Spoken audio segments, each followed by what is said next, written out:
Ladies and gentlemen, welcome to a very, very special presentation of Crusader Sports Network. We are here at Dell Diamond in Round Rock, Texas, as your Strike Jesuit Fighting Crusaders takes on Keller High School in a 6A state semifinal game.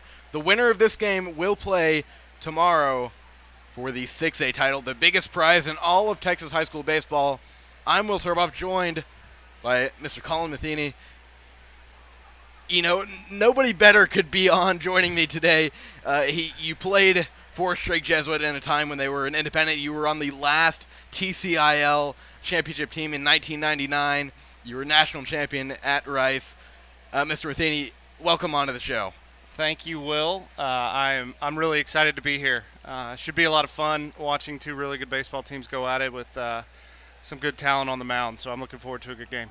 Yeah, good talent on the mound is an understatement with these two guys.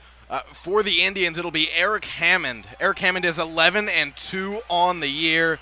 He seems to be really incredible. We haven't gotten to see him yet, but we have gotten a chance to see the guy on the mound for the Crusaders. You might guess it's Garrett Stratton. He has been the Game 1 pitcher in every single series in the playoffs and has been the ace for the Crusaders. He has had some trouble so far in the playoffs, but he still has a 9-2 record. And I actually got a chance to talk to his mom a little bit earlier on. She said, she's a great woman. Yeah, appreciate Miss Stratton. She has been great in this process with the playoffs. She said Garrett is confident today. He's one of the most confident guys I know. And he said that if he's able to just get through that first inning, she thinks he's going to be on a roll all day. I've been watching Garrett's career closely as a Rice Owl commit, and I had a nice long conversation with him in my office a couple of months ago at the beginning of the season, and lacking confidence, he is not. This moment is not going to be bigger than him. I see him going out there and looking sharp, throwing his pitches, getting the ball up in the low 90s, and doing some good work today. Yeah, he has done great work all year. Looks like we are just about ready to announce the starters and the lineups for both teams. Well, that's going on. We'll keep talking, I think, just kind of give a little preview of what's going to go on. For the Crusaders, it's going to be Grunwald, Richardson, Duffield, Pellegrino, Dorman, Vaquero, Montgomery, Leon, and Garcia-Ramo with Garrett Stratton not batting. Garcia-Ramo is the DH. As for Keller, leading off will be Griffin Barton, then Aiden Connors, Gray Roulette, Mike Totalo, Braden Davis, Clayton Thomas, Todd Baffa, Whit Thomas, and Trey Orman in the DH. Eric Hammond is their starter. Our umpires today at home plate is Ben Quarles at first, Eli Alvarez, second base, Tim Flores, and third base, Landry. So just about 15 minutes away from the start of this game. Make that 10, actually.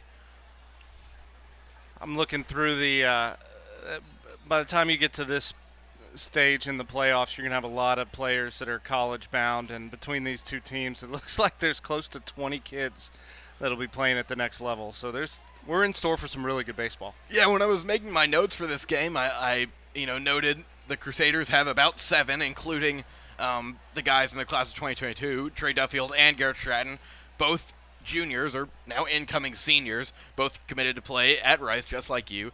And for Keller, there was more than I could, it just seems like every single guy in their starting lineup and quite a few pitchers. So to get ready to get drafted, or he needs to get a little better before making the leap to Division I. But looking here, it looks like they've got 3 or 4 guys going to junior colleges. We've got 1 going to a junior college, so a lot of talent in these two teams, and between Stratton going to Rice and Keller starting pitcher going to USC, you've got 2 guys going to powerhouse schools, so some good arms out there. Yeah, some great arms. And you notice that we have 1 player going to a community college. That is Caleb Garcia-Ramo, he's going to Alvin Community College. That is one of the best storylines in all of high school baseball right now. Coach Garcia-Ramo was around when you were a player here. He was an assistant coach, and now he's coaching his son after he's already graduated. What an amazing story. I actually remember when Caleb was born. It was the spring of my senior year, and Coach Garcia Ramo was the assistant coach and pitching coach at the time. And I remember Caleb was born that spring, and so it's really cool to see him here playing for the state championship with his son. Yeah, who would have ever thought? And I think the only answer to that question is Raul Garcia Ramo. I'm sure that was his dream, to be coaching his son in a state qualifying game in his senior year. Well, and how about Caleb hitting his first career home run last weekend to help get us here? They are announcing the reserves right now for the Crusaders. Just some great senior talent, guys that aren't going to make the starting 9 every day, but have really been incredible. Jacob LaPresto, one of those guys. He may play when the Crusaders advance and face either Rockwall Heath or Smithson Valley. That game will happen right after this one concludes. So you'll be calling that one as well, huh, Will? I will be. I will be covering that game for Vipe Houston and Vipe San Antonio. Excited to see what those two teams do. I know they are great. Strike Jesuit has the lowest record out of all the teams in the state qualifying tournament. They were the third place team in their district. Not in the state, not in the region. I believe you brought something up that said that they were the 15th best team in Region 3, and then they won the whole thing. And they're still not getting love from Max Preps. They're still at 15 in the region. But their run has been driven by their pitching, and when you have good pitching, you can beat anybody. Yeah, they have had just amazing pitching. Not only Garrett Shredden, but Andy Leone, who is the presumed starter in a possible state championship game tomorrow. Carson Brown, who pitched in the only Game 3 of the playoffs and has kind of become the poster boy for #RallyMac. That is, I'm sure we can actually see the RallyMac from up here. If you're not up to date on Strike Jesuit and Velveeta's love for each other, the Crusaders started putting up a bowl of mac and cheese earlier in the season. They have changed out the bowl. Originally it was the same bowl for a few different games. I realized that it got a little moldy. So thankfully, they've got a new bowl for each game. And the only game that Strike Jesuit lost in the playoffs was to Tompkins. It was Game 1 in the regional semifinals. And that was the day when the umpire had touched RallyMac. So just don't touch it. We actually, in one of the buildings on campus, in the Hamilton building, we have a desk out there, and Julie Jewitt, who many of y'all listening probably know, she went out and bought some RallyMac and put a RallyMac pyramid on the desk there with a nice sign. She tweeted it out, and Velveeta responded.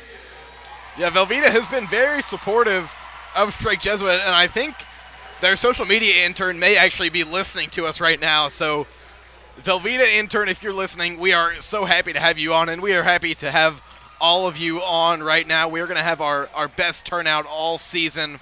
There are 68 of you right now. 94 concurrent viewers.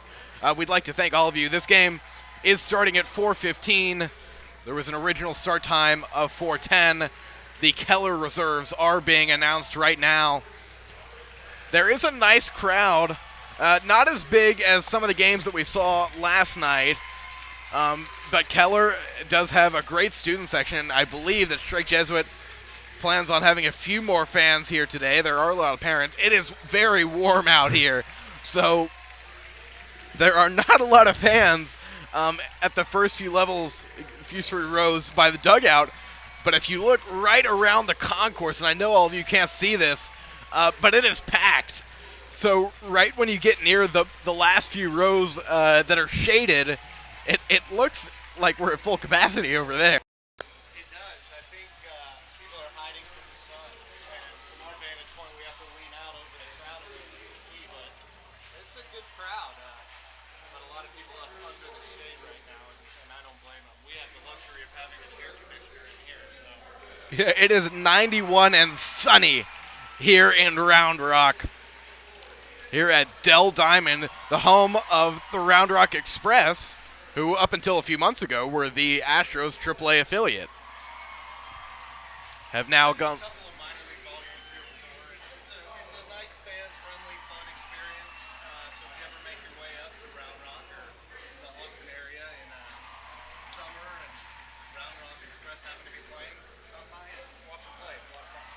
Here we are, just a quick drive away from Austin. And it is looking great out here. Got some seating in the outfield for teams that are yet to play to kind of watch these games. We know that Smithson Valley and Rockwall Heath are obviously both going to be out here, not only waiting to take the field, but to scout these teams because they know if they win, they will have to play the winner of this game tomorrow at 4 p.m. right back here at Dell Diamond. The lineups have been announced for both teams, and we will now prepare for the national anthem. We will be right back.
We are just about ready to play ball between Shrike Jesuit and Keller here at the 6A semifinal game.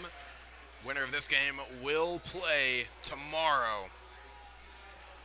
Keller wearing white uniforms while Shrike Jesuit is in Crusader green. Shrike Jesuit is the away team here today because they do have a worse record than the Indians, so they will bat first. Leading off for the Crusaders is Gabe Grunwald, and then it'll be Richardson and Duffield to follow after him. We've gotten to see a lot of those three guys this year, and they were all incredible in the series last week, especially Richardson. Yeah, Richardson hitting .421 on the year as a sophomore. Those are big numbers for a kid in his first year playing varsity. Absolutely. And we expect there will be a lot of roster turnaround after this year. Just so many great seniors on their way out, just about half the lineup. But Richardson will definitely be a leader on this team for years and years to come. Two more for him. So Eric Hammond, 11-2 on the year, committed to play at USC. He has already graduated from Keller High School. Number 27. Playing first base is Gray Roulette at second, Aiden Connors, DeTalo at third, Baffert short, and in the outfield from left to right, Barton, Davis, and Thomas. Catching would be Whit Toms. Play ball. Gabe Grunwald walking, well, maybe called that one a little prematurely. He was walking up to the plate. One more. And Thoms throws to the second baseman, and now we are ready to start this one off. Gabe Grunwald leading off for Shrike Jesuit here against Keller. And some commotion from the crowd. That is what you love to hear. Seems like we may be back to normal as much as I hate to say that. This is a great sight to see here at Dell Diamond. The Keller student section seems to have brought noisemakers. First pitch to Grunwald is going to be high, called for ball one.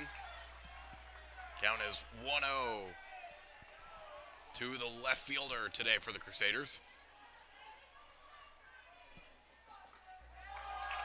And now 2 straight to Grunwald. That one low and outside. Count is 2-0.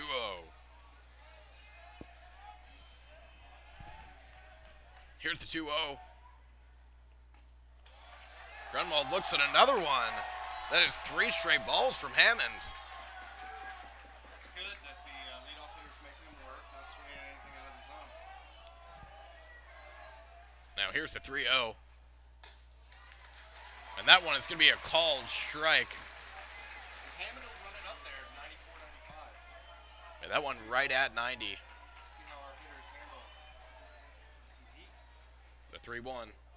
And Grunwald looks at one in the dirt for ball 4. So the leadoff man gets on for the Crusaders. That's exactly what you want to start the game. You want your leadoff man getting on base however possible. Good eye, didn't even have to swing the bat. So Clay Richardson is now up to bat.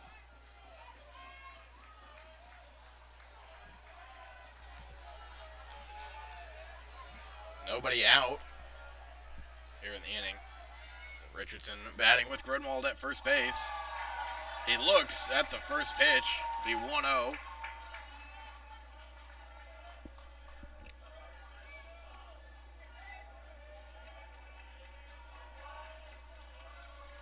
It's now 1-0 to Richardson. That one high, so 2-0. Hammond seems to be a little bit out of control right here. Looking down the third baseline, Coach Garcia-Ramon not giving any signs. I don't know if he wants play to be taken here, make the pitcher throw strikes.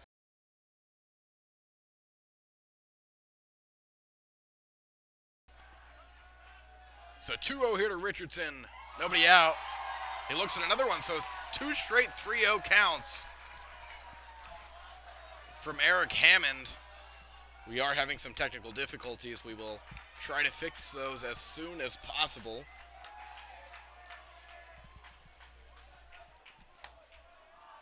So 3-0 to Richardson. Nobody out here. Now 3-1. He looks at one right down the middle.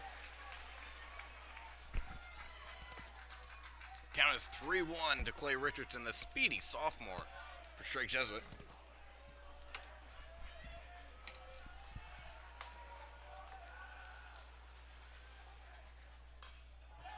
And Richardson fouls one off. This count is going to be loaded up. 3-2 here. Nobody out in the top of the first.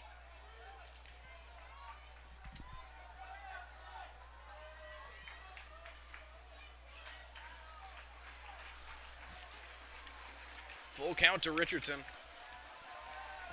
Grunwald at first base.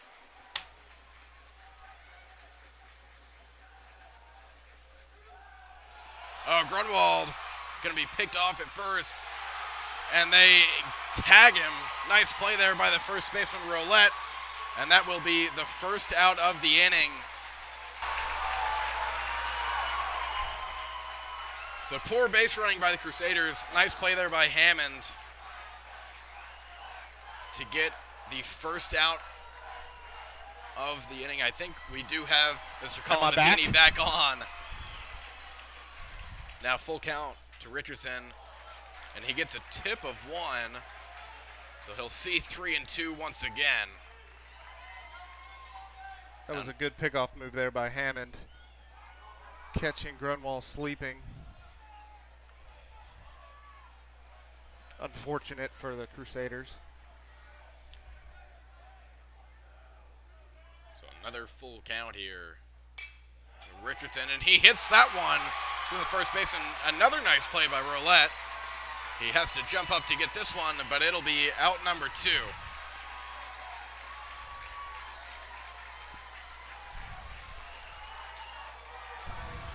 So now 2 down for the Crusaders. Grunwald walked and then was caught in a pickle in between first and second.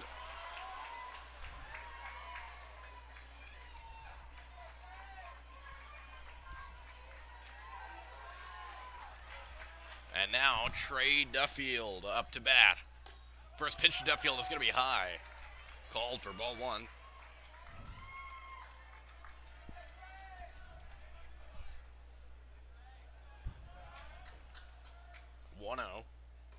looks at another one. You're a pitcher. You've been in a lot of these situations. Yeah, he's leaving the ball up, which is not good. Either he's tired or he's a little amped up. But if he keeps leaving the ball up, that's not good news.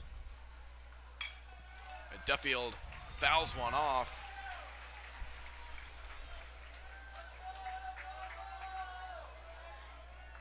So now 2-1 to today's right fielder.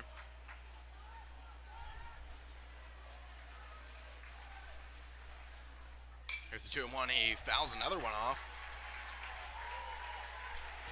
Down near the right field line. So 2-2 with 2 outs, nobody on. Here in the top of the first.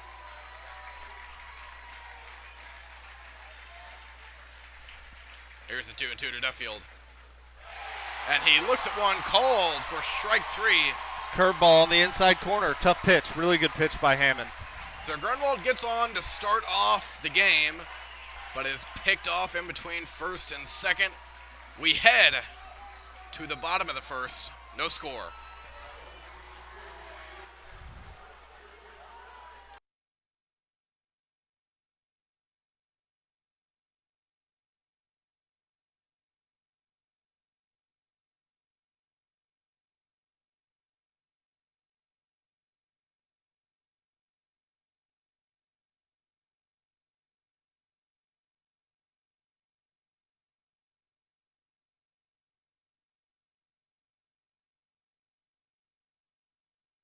I've got a math question for you. When you add tolerance, subtract prejudice, and multiply efforts to treat one another with respect, what do you get? Less division. And school sports have it down to a science. Looking for an example of what can happen when we realize there's more that unites us than divides us? Look no further than high school sports in Texas. This message presented by the Texas University Interscholastic League and the Texas High School Athletic Directors Association. I've got a math.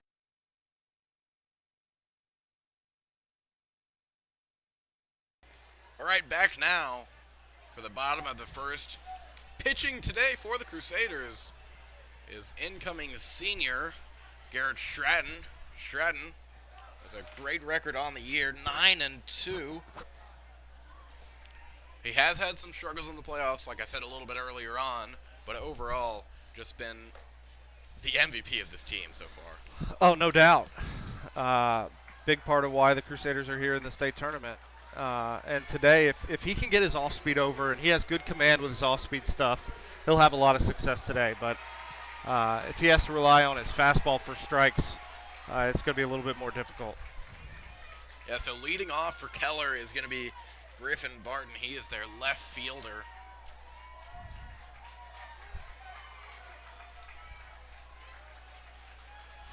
One of the few players on the Keller starting lineup that is not committed to play somewhere in college.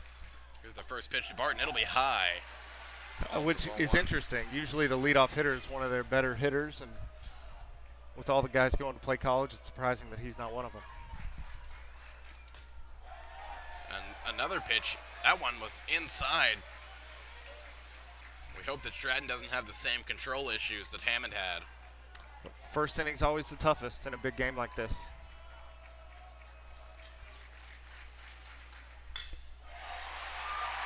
And Barton hits one in the gap between left and center. He's going for 2, and he will get it. Has to slide into second, and he's doing a little showboating. So first batter that Garrett Stratton sees, he gives up a double. Grunwald did a good job getting to that ball and getting it in quickly to make it closer than I thought it was going to be at second. Good play out there in left field. Now batting for Keller is Aiden Connors, the second baseman today, hitting .369 on the year. He will play at William Jewell College. So man on second. Nobody out here in the bottom of the first. And that one is wild. And Barton is going to go to third base. From up here, it looked like Vaquero should have caught that ball. Still probably going to be a wild pitch, but having a runner on third and nobody outs is one of the pitcher's worst nightmares. Absolutely. Yeah, it seems like if Stratton can just get through that first one, he is almost perfect.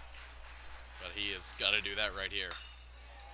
And that one's fair. Keller will bring home the first run of the game. Connors is going for a double, and he will get that standing up. So Keller will take the lead here. 1-0 in the bottom of the first, thanks to an Aiden Connors RBI double. That ball was hit right down the line into the corner, just bounced over the first base bag there. Montgomery made a good effort to get to it, but it was just hit a little too hard. Stratton yet to record an out here in the first inning. He has got to get on track if he wants to stay in this game for as long as we've seen him do all year. Gray Roulette, first baseman, up to bat. Roulette set to play at Northwestern State.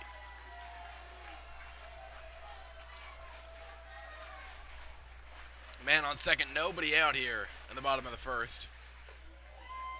First pitch, Roulette will be a called strike. It's the first off-speed pitch I've seen Garrett throw. It was a good one. Yeah, when he's got the stuff, he has got it better than just about anyone in Texas high school baseball. Roulette hits one into right field. This one carrying foul, and that will be foul. So Roulette now down 0-2 in the count. A strikeout here would be really good for Stratton. One, to get his first out of the game, but two, get an out up on the board with that runner on second base.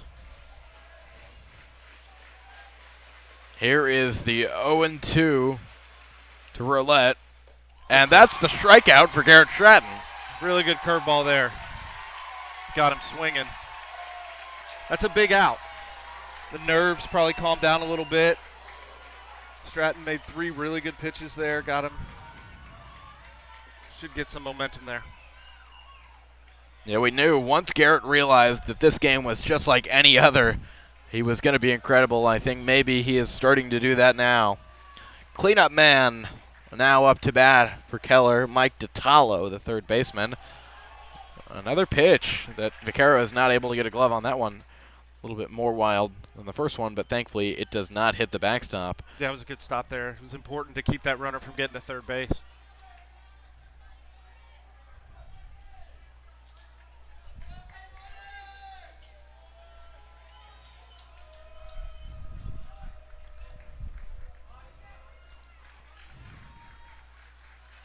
So Mike DiTallo up to bat, hitting 409 on the year.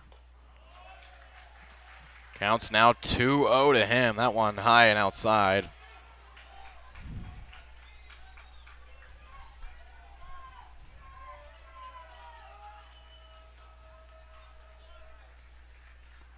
(2-0) with one out here. And DiTallo looks at another one. He So might now be nibbling a little bit with first base open. Their 4-hole hitter can do a lot of damage. to Mike DiTallo, so now 2 men on with only 1 out here in the bottom of the first. And Stratton's pitch count is starting to rise. Still early. Got the double play in order now. That walk's not going to kill you. Just got to make some good pitches here. Hopefully get a ground ball. Braden Davis now hitting for Keller. He is a center fielder and a pitcher. He is in the field today. First pitch is going to be a called strike to Davis. It was a generous striker, a good frame by Vaquero. It's now 0-1 to Davis. 2 men on and 1 out here in the bottom of the first. That one high. It's going to be called for ball 1. So 1's all around, 1 ball, 1 strike, 1 out, and 1 in. 2 are on for Keller. Man at first and second. Here's the 1-1 to Davis. And another called strike. A generous strike zone here today at home plate. Could be a good thing or a bad thing, right? Good for us, bad for them. Either way, it is 1-2 here to Braden Davis. And that'll be another strikeout. So Garrett Stratton, his only 2 outs in this inning being recorded via the strikeout. That was a great pitch. 1-2 curveball. Broke over the inside corner of the plate, got him looking.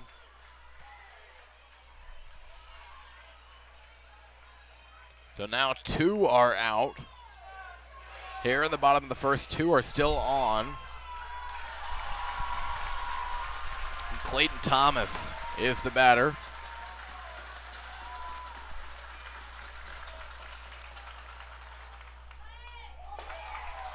On the first pitch, Thomas fouls one off near the backstop.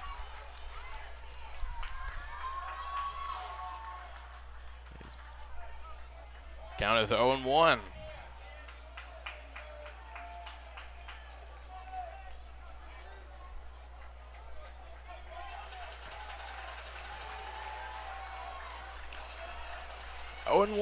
With 2 outs here and 2 on in the bottom of the first. Keller leads 1-0. That one outside, make the count 1-1. Yeah, those 2 strikeouts were big. That should give him confidence. He's not out of the woods yet. Just got to make a couple good pitches here to get out of it.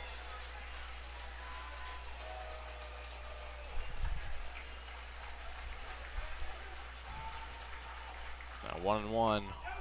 Another called strike, counts 1-2.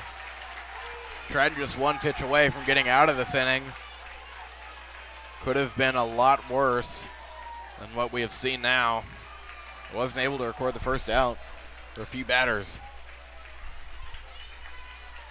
Awaiting the 1-2. Here it is. And that'll be a strikeout again. So Garrett Stratton gets 3 strikeouts in the first inning. All on curveballs. So if he gets that curveball working today, I think he was a little nervous out there. He calmed down, struck out 3. He's got the stuff to do it. Yeah, he has got the stuff. Did have some troubles to start off. Gives up 1 run, so we head to the second inning as Keller leads 1-0.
Back now for the second inning. Crusaders trail the Keller Indians 1-0. Shane Pellegrino will be leading off for the men in green in the second inning. Playing third base. Probably the best player on this team yet to commit. He is a rising senior. We'll still have a few months, but you've got to think that some college programs will be interested in him. Definitely a 4-hole hitter for a team that makes it to state. First pitch to Pellegrino is going to be inside, called for ball 1. See what he can do with it here. He looks at another one, so 2-0 to the cleanup batter for the Crusaders.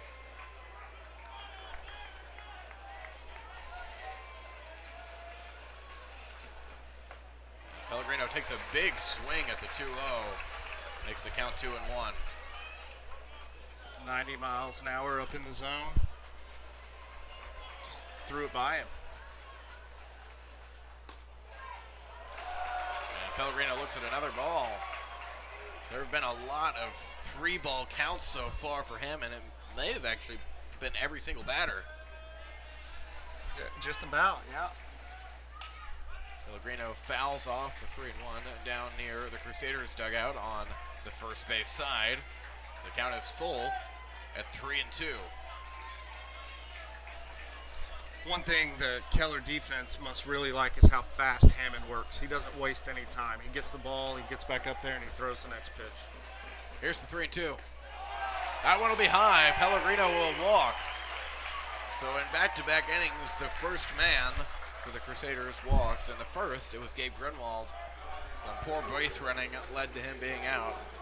Yeah, let's hope Shane doesn't make the same mistake here. With Dorman up to bat now, he has been one of the best players, who is now a graduate of Strike Jesuit. Was injured for most of the year, came back from the IL, and has really been incredible. He laid down a bunt, but it went right to the catcher in foul territory. So it'll be 0-1 to Jacob Dorman. Just trying to get the runner to second, get him in scoring position, hope somebody can drive him in.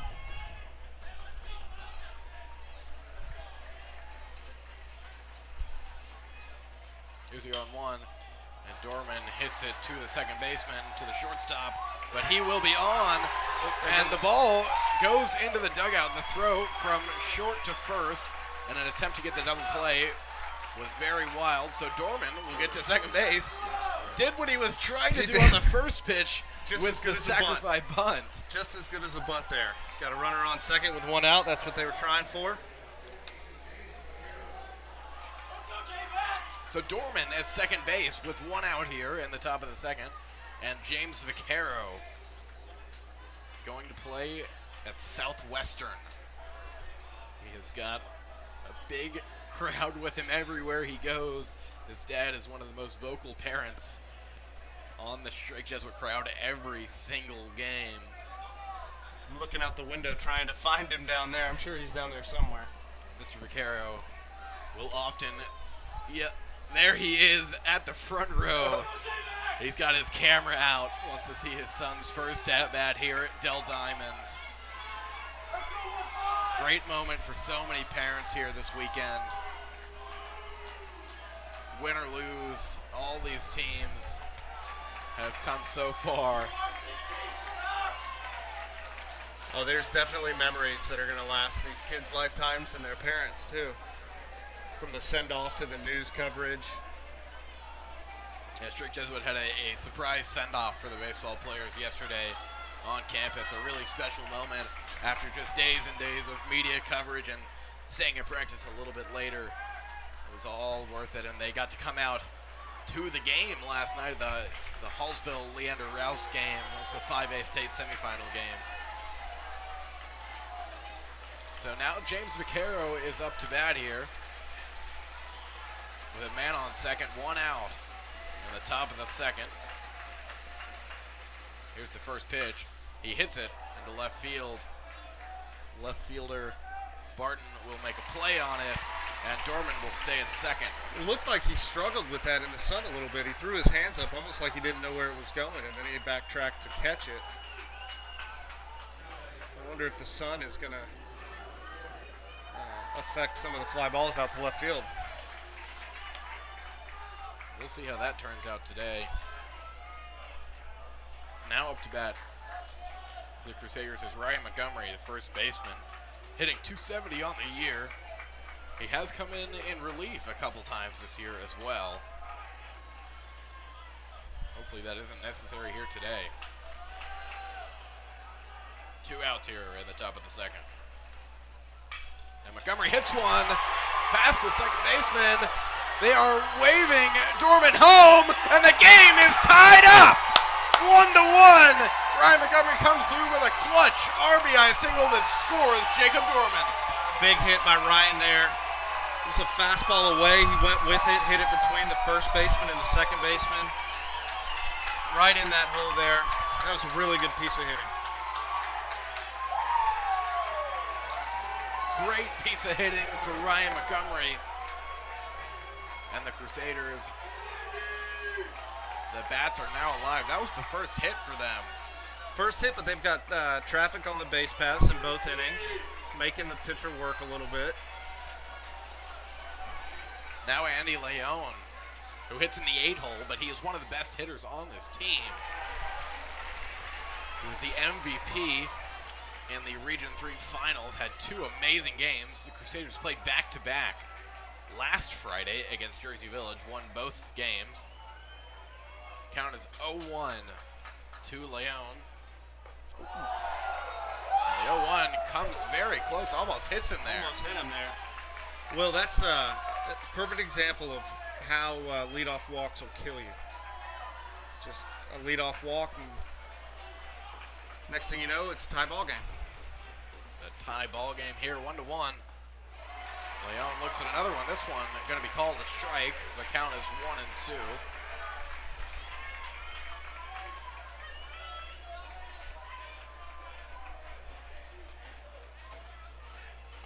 One and two. One has already come in this inning for the Crusaders, and one is on. Leon tips the 1-2, hits the backstop, and he'll see it once again.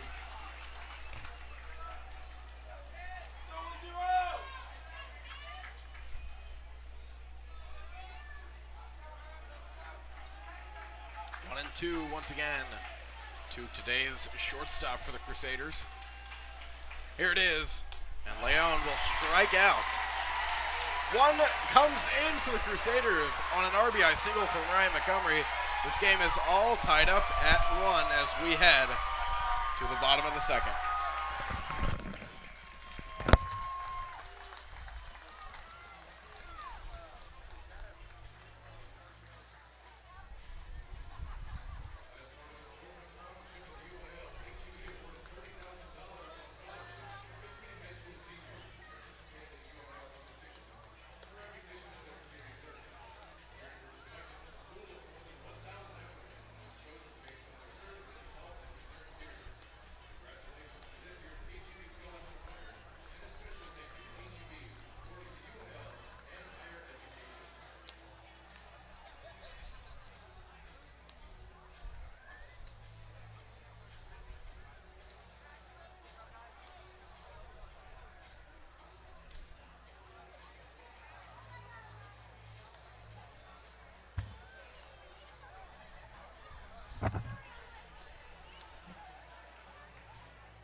Oh, and the first batter that Stratton sees here in the first inning is hit by a pitch. Actually hits his helmet. It looked like it hit his helmet, but he didn't act like he got hit. He just ran to first base. That was Todd Baffa right there. And Coach Garcia Ramo is going to talk to Stratton there. He's definitely got some issues controlling the baseball today. Yeah, it's a big game, right? A lot of emotions. He just needs to calm down and realize it's just another game. It's just a baseball game. We've said that a few times today, but it's as simple as that. Stratton just has to realize it is just a baseball game. How many thousands of pitches has he thrown in his life? But that was a big run in the top of the second there. You know, Stratton struggled a little bit in the bottom of the first. The offense picked him up, got us back in the game. So if he can go out there and put up a 0, get him back in the dugout and let those bats go to work again. Yeah, we saw in the Jersey Village series that if Stratton can get some run support, he is just about perfect. He gave up a couple of runs in the first few innings of Game 1 of that series, and then once the Crusaders fired back, he was great the rest of the day. First pitch to Whit Toms is going to be a called strike. Nobody out here in the bottom of the second. Game is tied up, 1-1.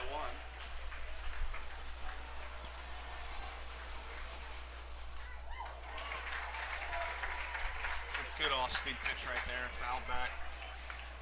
You know, I've had a couple of conversations with Coach Clemens about Stratton just in passing, and he says that Stratton will get stronger as the game goes on.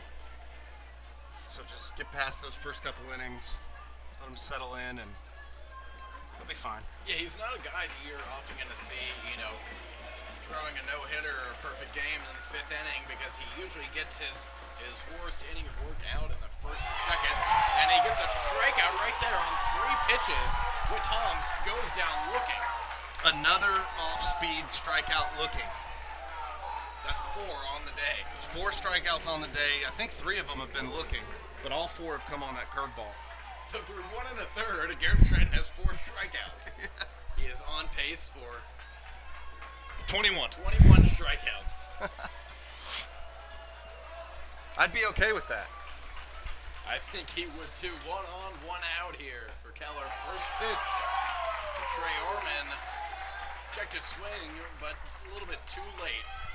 Strike 1.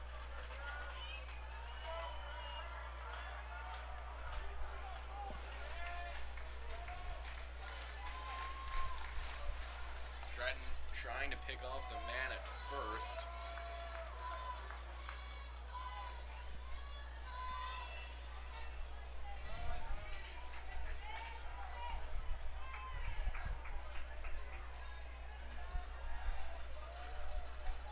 Todd Baffa at first after being hit by a pitch. Orman is going to foul one off. Will end up hitting it on the Crusaders side down the first base line. A couple little kids fighting over that ball. That's what you'd love to see. The Crusaders have turned into, superheroes for some younger kids. Jesuit, always one of the premier teams. Baffa goes. Throw him out. He is going to have to go back as Grunwald. That's a double play. Ball was hit to right field. Duffield got it. Baffa went. Stole on that pitch. Throw back from Duffield to Montgomery. Got the 3rd out. How about Duffield having the presence of mind to catch that ball and come up throwing, trying to get that runner. That was a great play in right field and a great pick by Montgomery at first base. Absolutely. Duffield is incredible in right field. Same goes for shortstop. We'll likely see him in shortstop tomorrow if the Crusaders advance. They may actually play Leon, I believe, is available because they do trust in Carson Brown if that's what it comes to in tomorrow's game. So now we head to the 3rd inning. This game's still tied up at 1-1.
Back now for the third inning. This game tied up at 1. Caleb Garcia-Ramo up to bat for the Crusaders. A very special moment for him. His father, Raul Garcia-Ramo, the head coach of this team over there at third base. Had a great game in Game 1 of the Jersey Village Series. First career home run. First pitch is going to be fouled off. Got a chance to talk to Caleb after the Jersey Village Series. One of the reporters asked him, you know, what did your father say to you when you first hit that home run and came back to the dugout? And he said, my dad didn't even know it was me.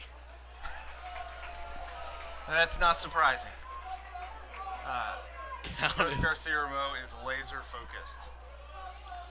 1-1 to Caleb. Here's the pitch. And he hits it. This one, a dribbler to third base. Trying to make a barehanded throw. No good. And Caleb Garcia-Ramo will get on with an infield single. That's the third inning in a row that the Crusaders have gotten the leadoff hitter on base. He scored last inning. Didn't have luck in the first, but once again, we got pressure on the pitcher from the beginning of the inning. Let's see if the momentum from Duffield's play in right field carries over to the bats this inning. Yeah, the Crusader fans were really pumped up after that play, and rightfully so. What just poor base hitting by Keller, but great play by Duffield, and we had seen a lot of those from him in right field this year. So now flips back over to the top of the lineup, Gabe Grunwald. First pitcher Grunwald would be right down the middle. Whenever you can get the 9-hole hitter on at the beginning of an inning and flip that lineup over, it's, you know, you're playing with house money now.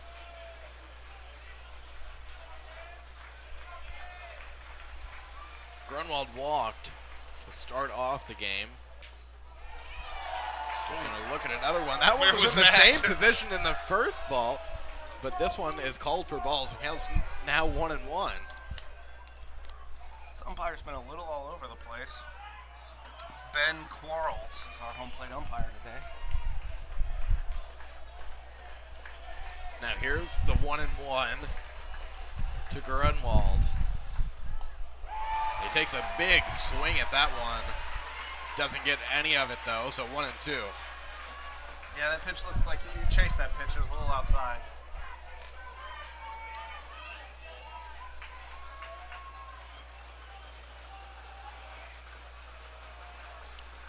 One and two to Grunwald. Trying to pick off Garcia-Ramo. He didn't slide into first there. What this pitcher's doing is called a balk move, and you just do it so fast that the umpire can't pick up on it. But he's actually moving his front leg before he moves his back leg, which is technically a balk, but he does it so quickly. So Grunwald gets a piece of the 1-2, foul tip right into the glove of the catcher for Keller, so that'll be strike three. Grunwald strikes out swinging. Raul looks upset about something. I think he might have thought that ball hit the ground.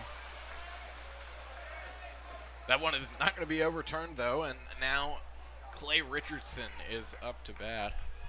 In his first time around, Richardson did not get on. And on the first pitch, he hits it to right field. This one is going to go foul, just foul, down the right field line. Outfield's playing pretty shallow for Richardson. I guess they don't think he's going to hit it over their heads. He doesn't hit those balls very deep, but he can hit a ball that might be a single for some and, you know, turn it into a stand-up double.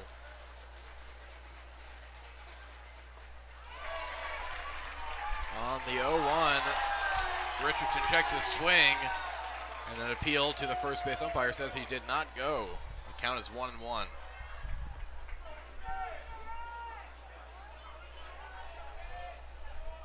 It's a good job checking his swing there on a tough pitch on the outside corner.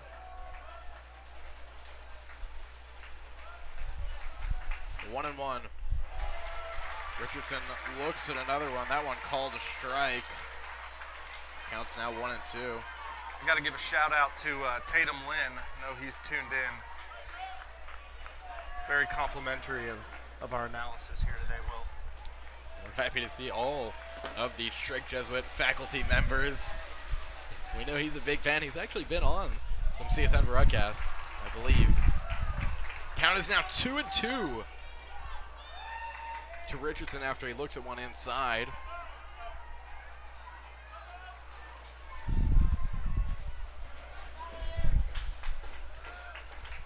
Two and two here. One out, one on. And Richardson will go down looking. Another called strikeout. Yeah, to these two pitchers, Stratton and Hammond, they both have good breaking balls. That breaking ball over the inside corner kind of froze Clay. I imagine he thought it was going to be inside, and then it broke over the inside corner at the last minute.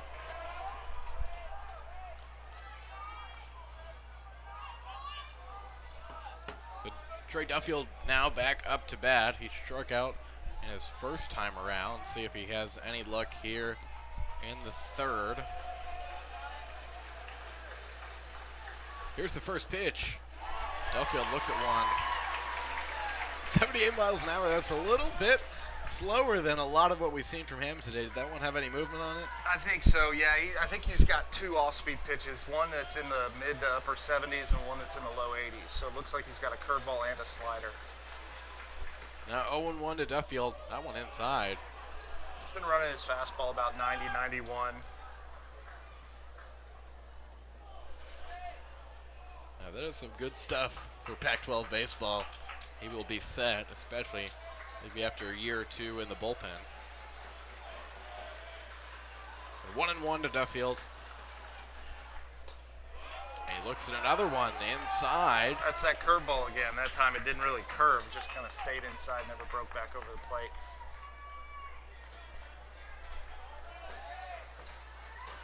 The Crusaders are doing a good job of running his pitch count up. They're being patient, not swinging at a lot of stuff out of the zone. So 2-1 to Duffield here with two outs. And he hits one to the second baseman. This one not hit very hard, and he bobbles it. So Duffield will get on with an infield single, I believe. I imagine they could rule that a single. It would have taken a really good play to get him at first base. That ball was hit really slowly, and the first baseman was originally going to field it, and then he went back to first base and kind of surprised the second baseman who bobbled it trying to complete the play. Because they are going to call that one an error.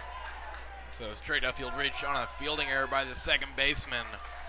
You know, you practice that same play over and over in practice. The coach has got to be pulling his hair out because that should have been the first baseman's ball with the pitcher covering first. And you practice that 100 times in the preseason. Well, now Shane Pellegrino is up to bat with a man in scoring position. The Crusaders, their biggest weakness all year has been leaving runners in scoring position. See what Pellegrino can do here on the first pitch. Takes a swing at it, doesn't get any of it though. Now 0-1. That was that slider there, a little harder at 81.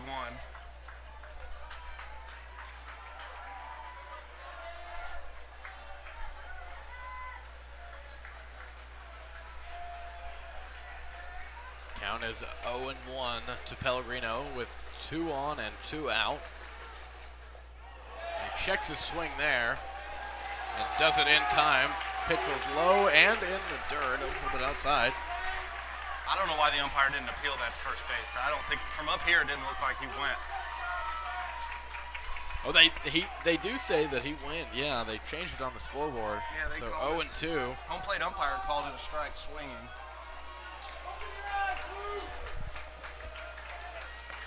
And the Crusader fans are very vocal about that one. So 0-2 to Pellegrino. And he looks at strike 3. 3-pitch at bat from Pellegrino. Hammond gets a couple more strikeouts in the third. We head to the bottom half of this inning. Game still tied up, 1 apiece.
Back here for the bottom of the third game, all tied up at 1 after the Crusaders scored in the top of the second. Both pitchers looked really strong. 2 hits apiece for both teams. Keller does have 2 errors, though.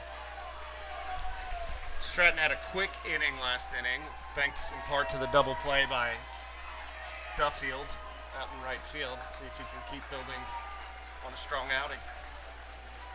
So it's back to Barton. The first pitch he sees is a strike. He got on last time and ended up scoring after his double to start off this game.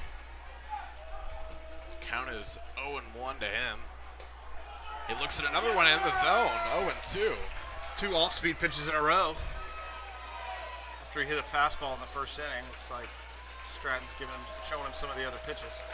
Already 4 strikeouts for Stratton. And that one, check swing by Barton. It was in time, and it was in the dirt, so it's going to be ball 1. 1-2 to Griffin Barton.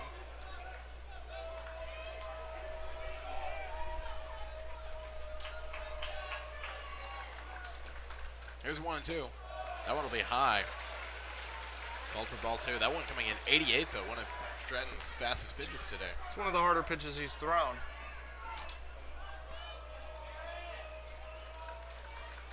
2-2. And now from 0-2 to 3-2. What's going on with Stratton right here? Well, I think the first pitch he was trying to get him to swing and miss on that first ball, and then that fastball got away from him a little bit, and then that third ball right there was a curveball that he just buried. It's now full count to Griffin Barton. Here it is.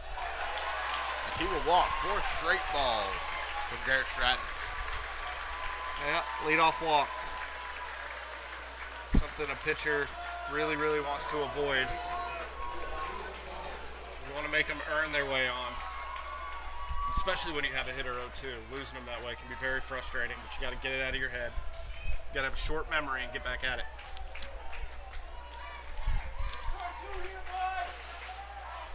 So 1 on, nobody out here in the bottom of the third. Connors was laying down a bunt, held it back at the last second. Counts 0-1.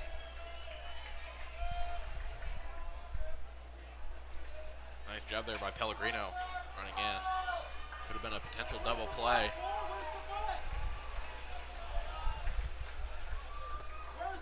Barton at first, we've already seen that he has some wheels in the first inning. See if they're really bunting him over, or if they were just trying to distract him a little bit. Tried to pick him off right there. Couldn't do it, though.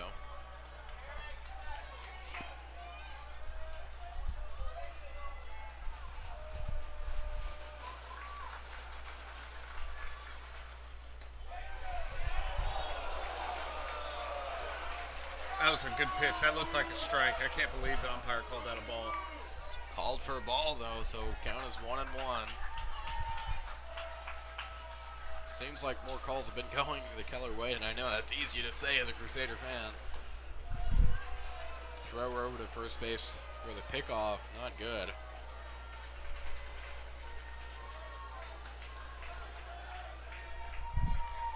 Looks like they respect Barton's speed.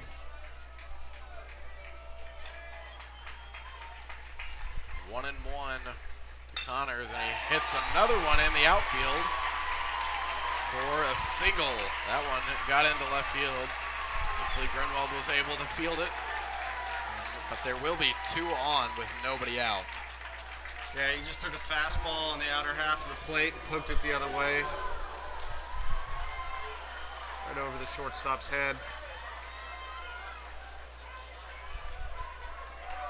The 2 are on. The first 2 men in the lineup, they were deadly in the first inning. Hopefully it doesn't get any more out of hand than what it is now. 2 on. Well, we know that Stratton has the ability to strike people out. He's already got 4 in this game. Ray Roulette up to bat. First pitch to him. Could be high and inside. I don't know what that was. 72 miles an hour on that pitch.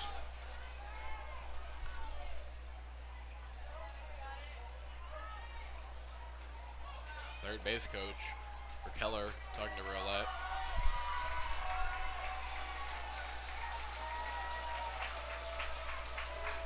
So 1-0 to the Indian first baseman. Roulette hits one into right field. Duffield will throw it in, and nobody will come home. But the bases are loaded with nobody out here in the bottom of the third. And there is somebody running over to the dugout. It's Carson Brown.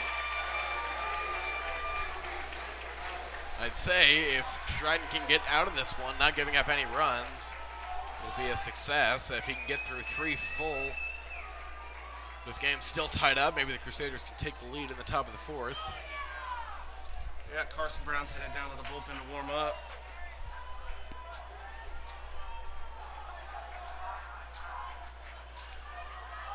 We know Stratton does not get,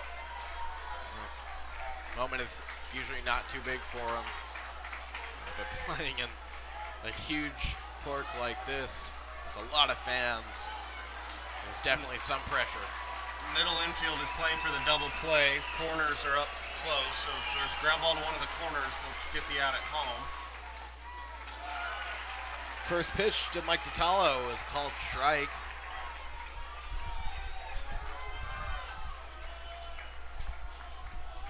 So a walk and 2 singles here to start off the inning for Keller. And Ditalo hits one deep to center field. Dorman going back. He makes the play. The man at third will advance, but nobody else will. So one comes in. Could have been a lot worse, though.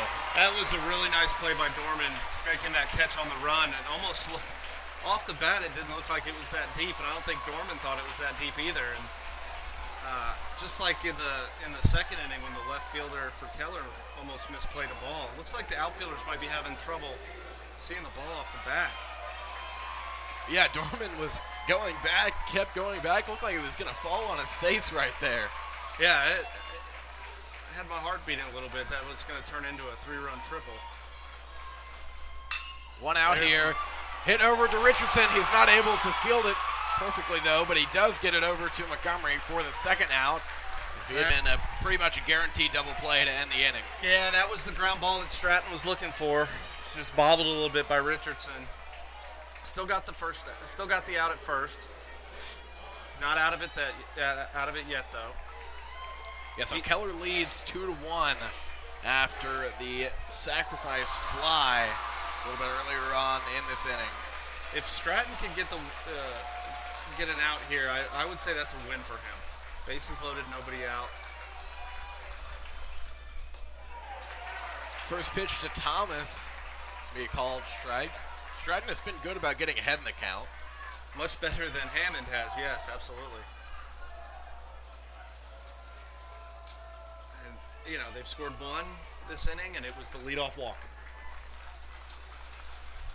0-1 to Thomas. He takes a huge swing at it. Wanted to bring some runs in there. It's a nice breaking ball. So now Stratton, just 1 pitch away from getting out of this inning, only having given up 1 run when there were bases loaded with nobody out. Here is the 0-2 to Clayton Thomas. He will hit it to Pellegrino. And the throw over to Montgomery is a little bit wild, but he makes the tag. That's out number 3. Wow. That was a great play by Montgomery there. The throw pulled him off the bag, but fortunately it pulled him towards home plate, so he made the catch as the runner was running by and tagged him. It's a great play by Montgomery. Ryan Montgomery just been great for the Crusaders all 4 years in his time with the team. We head to the top of the 4th. Keller leads 2-1, but the Crusaders look to come back here as we head in close to the second half of this game.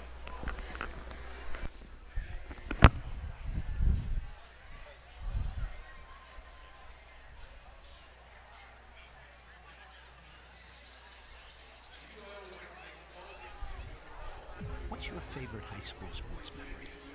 A late inning rally? game-winning shot, a photo finish. Maybe it's a pep rally or a pregame ritual. Maybe it's the euphoria of a late-night bus ride home after a hard-fought win. Maybe it's having pizza with teammates after the game. Now, imagine if it never happened at all. School sports need your help. With budgets getting tighter, it's more than the games that are on the line. It's all the traditions, the community pride, the culture of your hometown high school. Plus, all those memories that are on the line, too. What can you do? It's simple. Buy a ticket when you can. Go to a game. Take the whole family.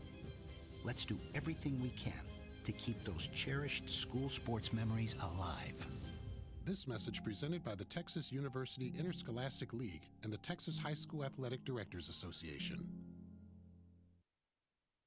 We'd like to thank UIL for allowing us to continue on with these radio broadcasts. And we are now back for the top of the fourth inning. Leading off for the Crusaders is going to be Jacob Dorman. Dorman got on with a fielder's choice.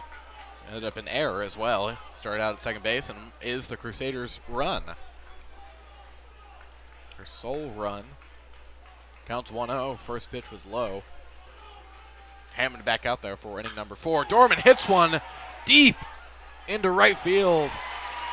And the right fielder for Keller, Clayton Thomas, makes a nice play. Yeah, it was a nice play by the right fielder, but again, it looked like he misjudged it. Yeah, it seems like every single ball, and maybe it's the way we're viewing it from up here, but every single time the outfielder has to make some kind of acrobatic play on the ball. Yeah, there's been very few routine catches out there today. That was a nice play going backwards, catching that ball over his shoulder. Yeah, so with Dorman out, James Vaquero now up to bat.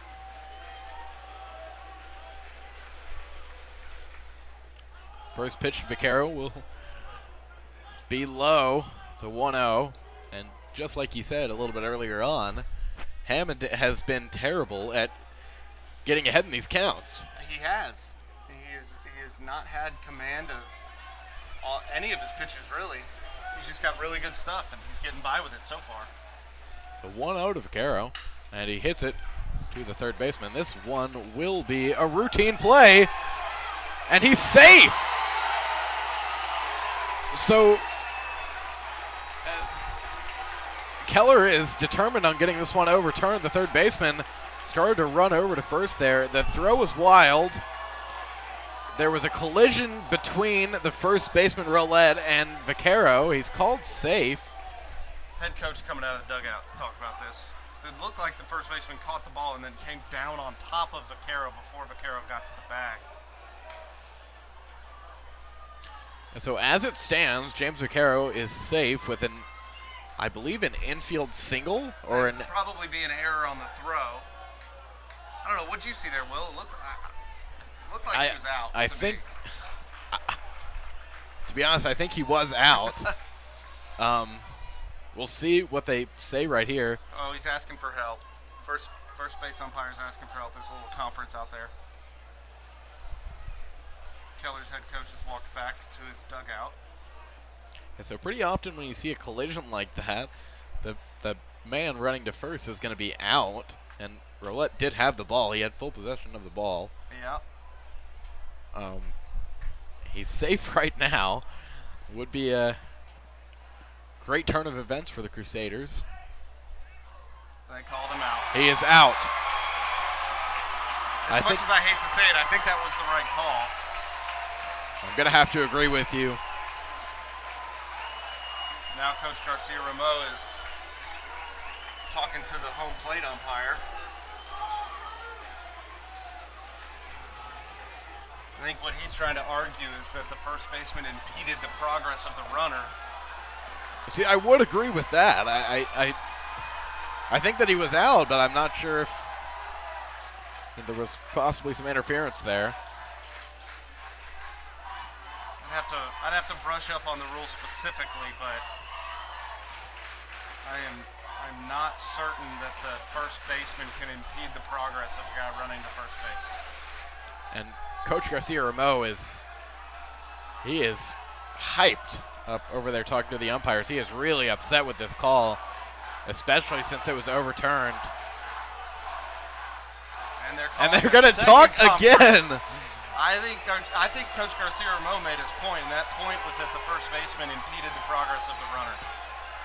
So now we have a chance for this play to be overturned twice. Vaquero was originally called safe. He had a collision with Roulette, the first baseman. The umpires looked it over. They're not going to change this one. There was a similar play in 2003 in the College World Series in Game 1 of the Rice-Stanford game. And there was a little dribbler down first base, and the first baseman did not catch the ball, and the runner was ruled safe.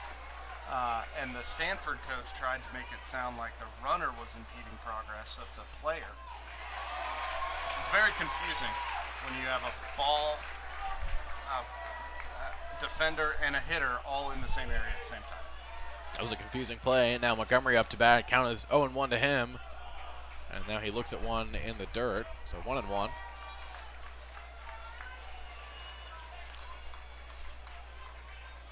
Just about an hour and 10 minutes into this game. Montgomery hits one to the shortstop. He's going to have, and he makes the play. So 3 up, 3 down for the Crusaders. The second at bat was really wild. Play overturned.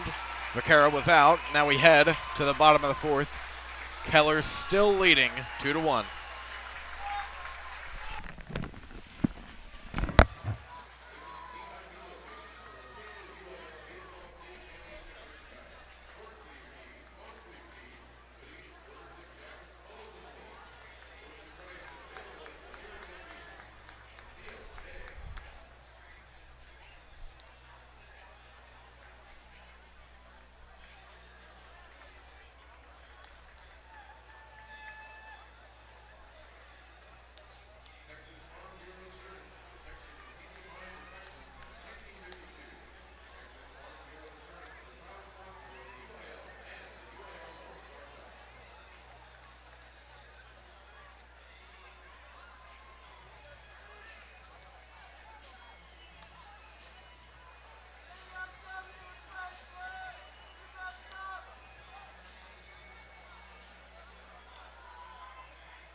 Back now for the bottom of the fourth. Garrett Stratton is back out there for the Crusaders. We had a conversation in the third, thinking maybe we had seen all we had from Stratton. Nevertheless, he's back out there. He is back out there. Hopefully he can rebound from a long inning last inning. Yeah, Baffa facing the 7, 8, and 9 hitters. He hit. Stratton facing 7, 8, 9. Baffa is leading off here for the Indians. He was hit by a pitch in the second inning. Counts 1-0. And Leon tried to make a diving stop for that one, but it dribbles into left field, and Baffa will get on with a single to start off the bottom of the fourth. It was a good effort from Leon diving for that ball. Unfortunately, he just couldn't come up with it. So Baffa gets on. It's another leadoff runner on base for Keller. Yeah, it seems like when they're able to get that leadoff runner, they are pretty successful. Did it in the first and third and got a run in both of those innings. Whit Toms now at bat trying to pick off Baffa before the at-bat begins.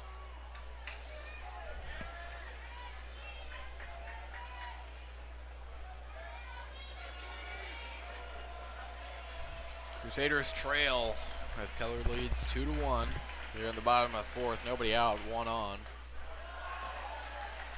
First pitch to Toms is going to be high and inside.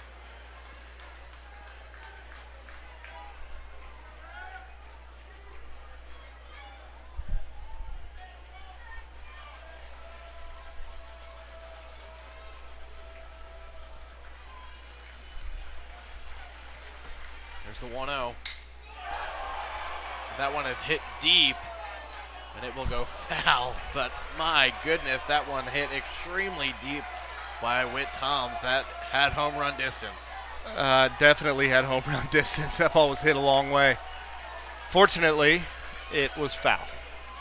It was foul. That one would have opened this lead. Would have made it 4-1. The count is 1-1 to Toms. Baffa running. That one will go foul, though. Todd Baffa will return to first base. Keller not too successful on those hit and runs in this game so far. Very interesting to see them go for another one right there. Yeah, not yet. Hit and run's a great play, though. It puts a lot of pressure on the defense, but it can backfire, as we saw in the second inning. Nevertheless, count 1-2 to Toms. He struck out in his first plate appearance. Another pickoff attempt to try to get Baffa at first base. Here's the 1-2. He will check his swing in time. Pitch was high, makes the count 2-2.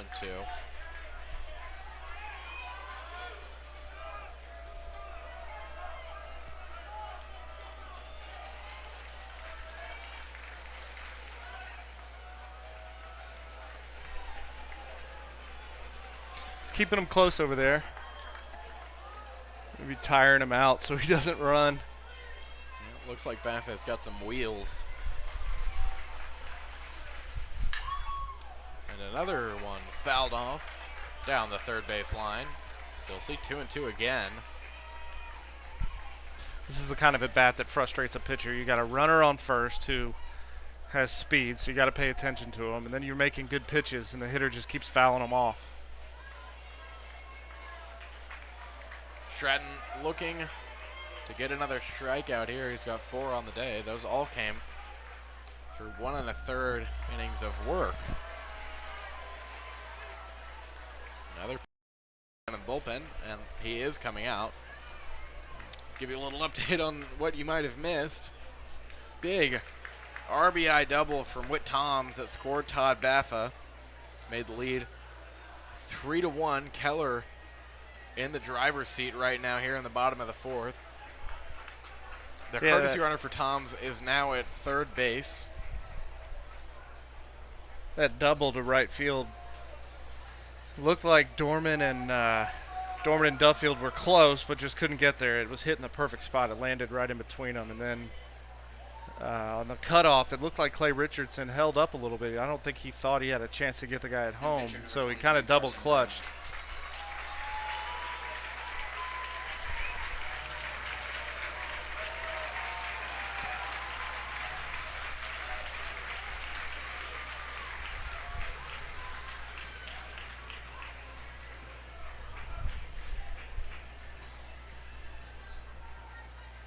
Carson Brown now coming in. He's only pitched once in the playoffs. It was game 3 of the series against Katie Tompkins. A game in which he was incredible in.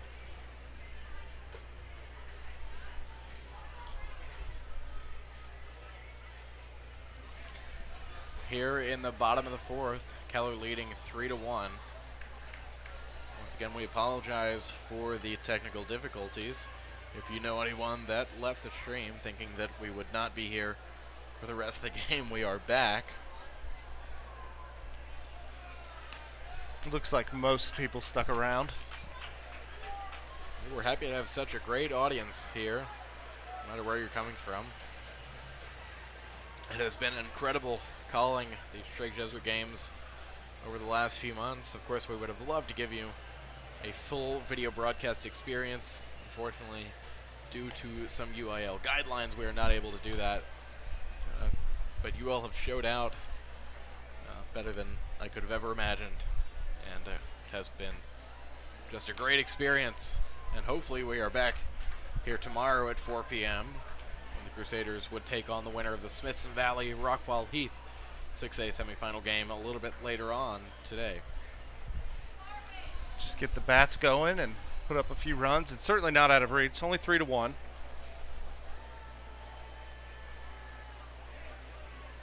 We've seen this team put up a lot of runs in the playoffs. Of course, they would have liked a little bit more out of Stratton. They get 3 1/3. Gives up 3 runs, and he is accountable for the man at third. But an incredible season from him, and there's a shot that he could be available Tomorrow? possibly in the game tomorrow, and maybe a situation just for a couple batters. I could see it. I don't know how many pitches he threw.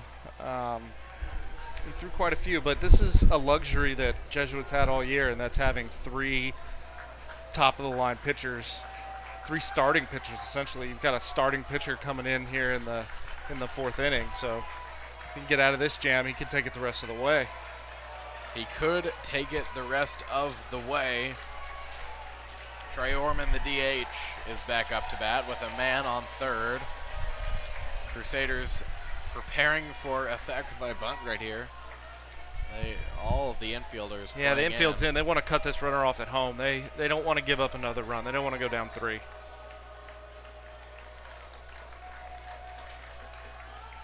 First pitch to Orman will be outside, called for ball 1.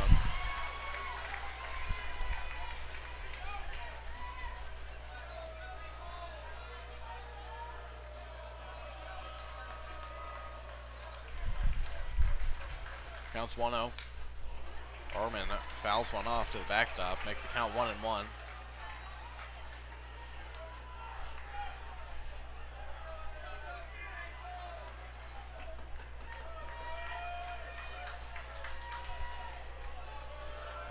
One ball, 1 strike, 1 out, 1 in this inning, and 1 on for Keller. This ball was a little bit wild. Thankfully, Vaquero made sure it didn't get too far. Makes the count 2-1. This is a good storyline, too. These guys, Carson Brown and James Vaquero, they're going to be playing catch for a long time. They'll be playing at Southwestern. Yeah. So they'll have this experience to take with them. They're going to have a little chat before the 2-1. Vaquero with a beach towel hanging out of his back pocket, something I've never seen a catcher do before. He's definitely unconventional. One of the glue guys on this team. You know, doesn't always seem like it, but he's a big character sometimes. Count is now 2-1. Barton is now up to bat. He looks at another one, makes the count 3-1.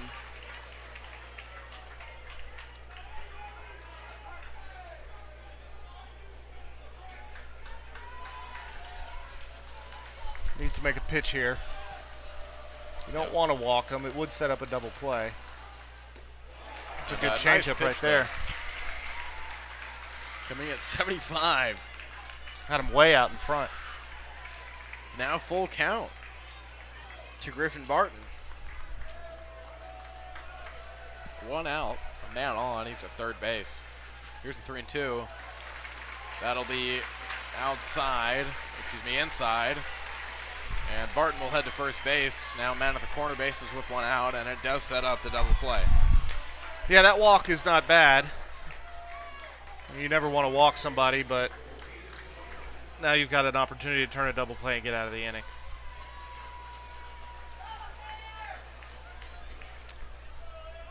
Connors now up to bat. He is 2 for 2 with an RBI so far in the game today.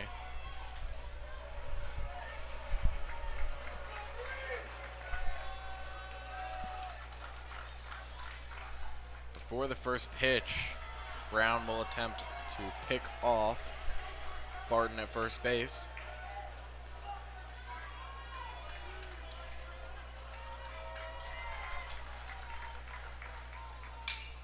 This one hit into left field. Grunwald fielding it. The man at third coming home, and they won't even have a shot at him.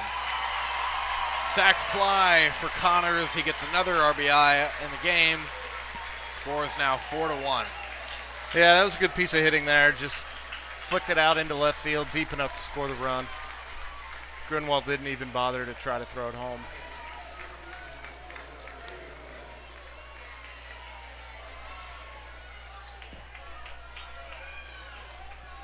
That'll be 3 1/3 and 4 earned runs for Garrett Stratton. Incredible year from him. Be happy to see him next year. Pitch out there. Pitch out on the first pitch to Roulette. Counts 1-0. Man at first base. As Barton, he did not advance on the last play. Pitch outs were always, a pitcher hates them, right? Because you're taught, throw strikes, throw strikes, throw strikes, and now you're supposed to throw one in the middle of the opposite batter's box. It gets you behind in the count. But Carson came back, threw a strike with the second pitch, so. Makes the count 1-1. 1 ball, 1 strike, 2 outs here. On the bottom of the fourth, 2 have already come in. And a called strike there from Carson Brown. Just 1 pitch away from getting out of this inning. Yeah, it's interesting. It's a very opposite approach to Stratton. Everything from Carson Brown so far has been soft. Stratton comes at you with mid-high 80s fastball. It looks like Carson's using a lot of off-speed stuff.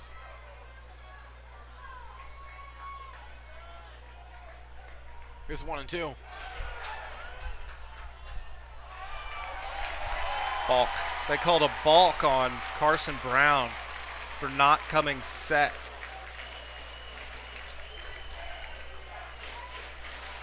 So Barton advances to second base. Roulette will see the 1-2 again. Yeah, that's tough when you're a pitcher and you've got a fast runner on first base. You always want to mix up your timing, and looked like Carson got a little too quick there, didn't come set. They called a balk on him. See if he can get the strikeout right here. On the 1-2. Gonna take some more time.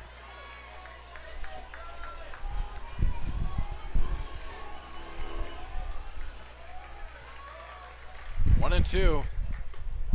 That one high makes the count 2-2. There are 2 outs here in the bottom of the fourth. 2 have already come in for Keller.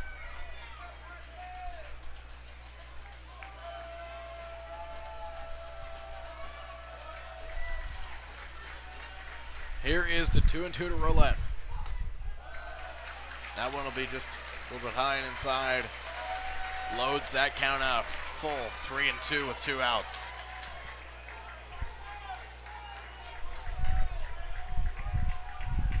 Barton is over there at second base as a result of the balk. A little bit earlier on in this at-bat. There's the 3-2. He'll swing it. And Richardson, another bobble. And that one wild, and another run will come home for Keller. So just a very unfortunate series of events there for Frank Jesuit. Yeah, that ball was hit right behind the umpire. The umpire may have distracted play a little bit, but he should have probably just eaten that ball and just held it. But a bad throw over to first base allowed that runner to score.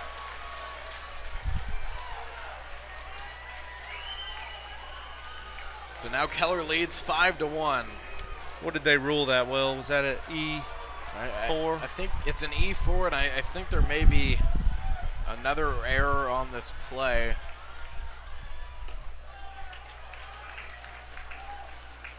And now up to bat is Mike DiTallo.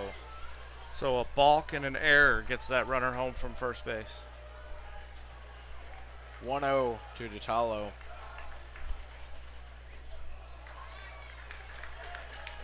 So they're going to say a fielding error and a throwing error by Clay Richardson. 2 errors in the same play. Yeah, that's never good. 3 have come across here for Keller. And hit down past the second baseman. The man is being waved home. And another run comes across for Keller. The score is 6-1.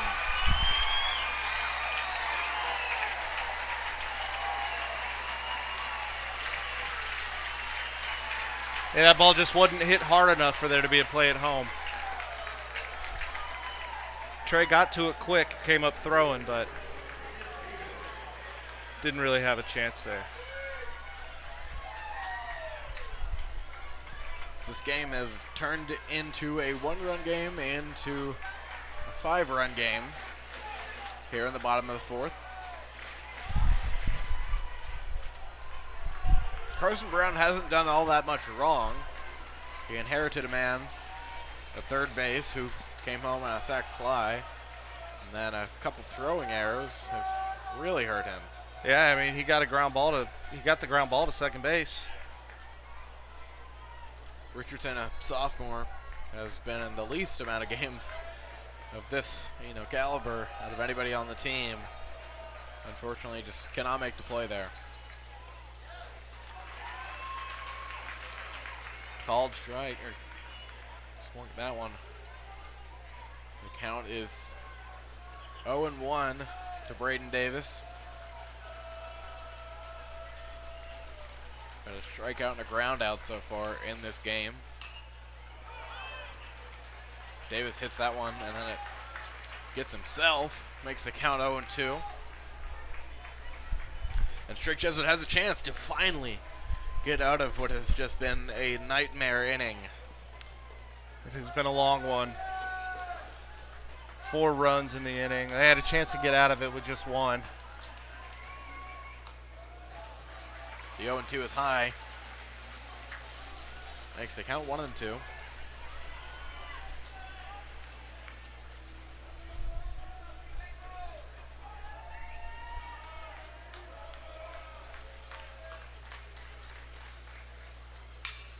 On the 1-2, this one hit foul. Grunwald will make an effort at it, but it just goes over the wall on the left field side. And they'll see 1-2 once again. It's a good hustle there from Grunwald.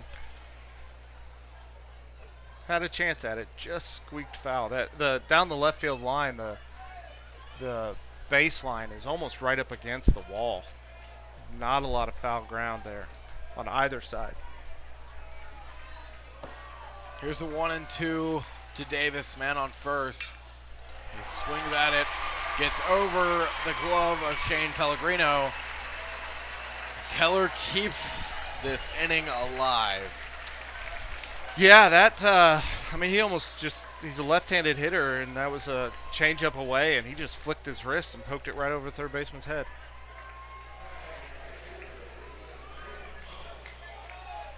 It's a Clayton good piece of Thomas hitting. is up to bat. He was the last batter in the 3rd inning. So Keller with a shot to bat around here.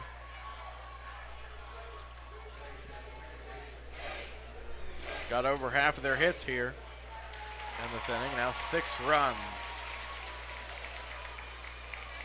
Crusaders have had 2 errors here, both on the same play. Keller leads 6-1. First pitch to Thomas. It's going to be called for a strike. Makes the count 0-1.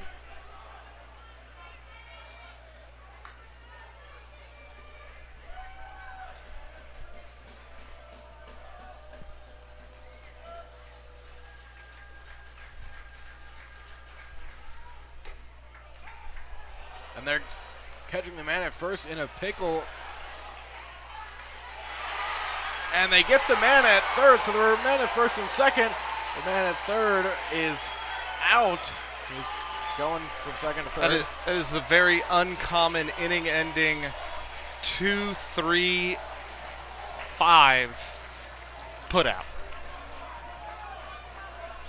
A fitting end For to those this who- inning. Yeah. The Crusaders don't do it the conventional way. They give up 4 runs here in the bottom of the 4th. They trail by 5. And we head to the 5th inning. Crusaders down to their last 9 outs of the season. They're going to need to score 5 runs here in the next few innings.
Back now for the 5th inning.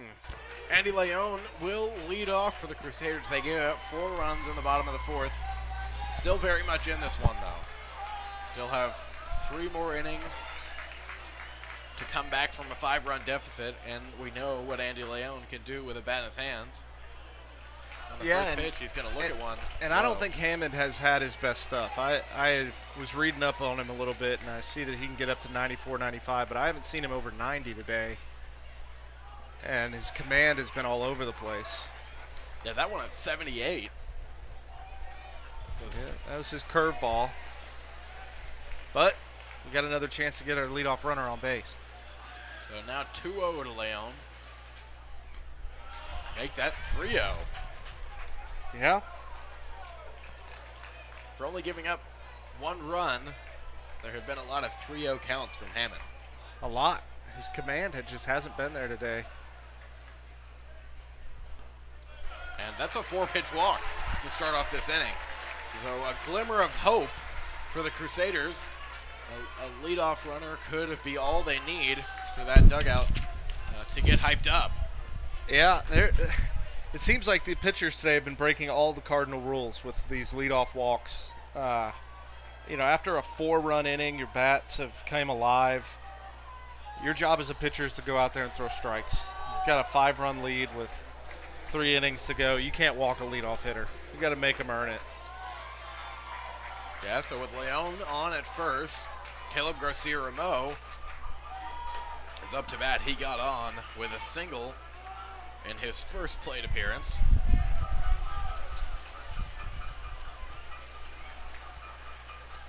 Here's the pitch. That one will be a called strike. Nice pitch by Hammond. It was a good pitch. Outside corner.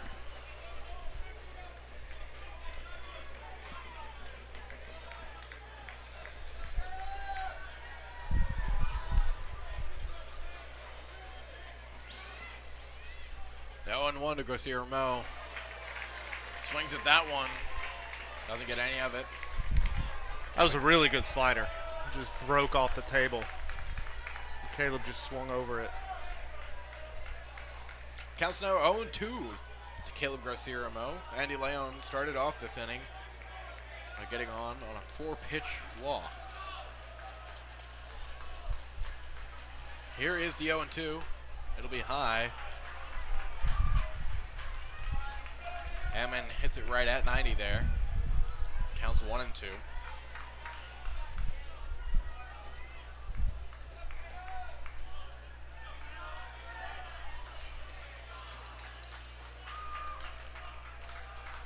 One and 2 to Caleb.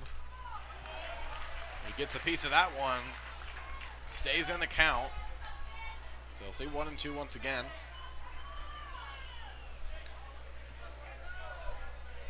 It'll flip over to Grunwald after Caleb Garcia-Ramo here, although the top of the lineup has not been successful at all. We'll see if that changes in third time around. And Caleb Garcia-Ramo looks at strike 3. Hammond gets him on a great pitch. Ooh, that looked like it was a little outside. I didn't think Caleb thought it was a strike, and I think I agree with him. If you look where the shortstop's playing, Will, they've got him very close to second base. There's a giant hole between the shortstop and third base. We'll see if Grunwald can take advantage of that. He was 0 for 1 on the day, but he did walk. And how about that? The Tony Romo of high school baseball called it. He hit it right to where the shortstop is usually at. Gabe Grunwald gets on with a single. I would imagine that a lot of players don't pull the ball off of a kid who's as big and throws as hard as Hammond does, and that's why they have him played there. But just like clockwork, he hit it right where the shortstop normally is. So now 2 on for the Crusaders. A great opportunity for Clay Richardson to put some more runs on the board, trim the Keller lead. Let's see if Clay can do something here to make up for that error, those 2 errors in the third inning. 2 errors on the fourth same inning. play. Yeah. Here's the first pitch to Richardson. From our point of view, there was a ball thrown straight down the middle, and it was called a ball. It may have been a tad outside, but the strike zone. The catcher framed it for about 10 seconds before he threw the ball back to the pitcher. Yeah, I don't know where that one was. Counts 1-0 to Clay Richardson. He fouls that one off. Has some good contact on it, though. It's to count 1-1.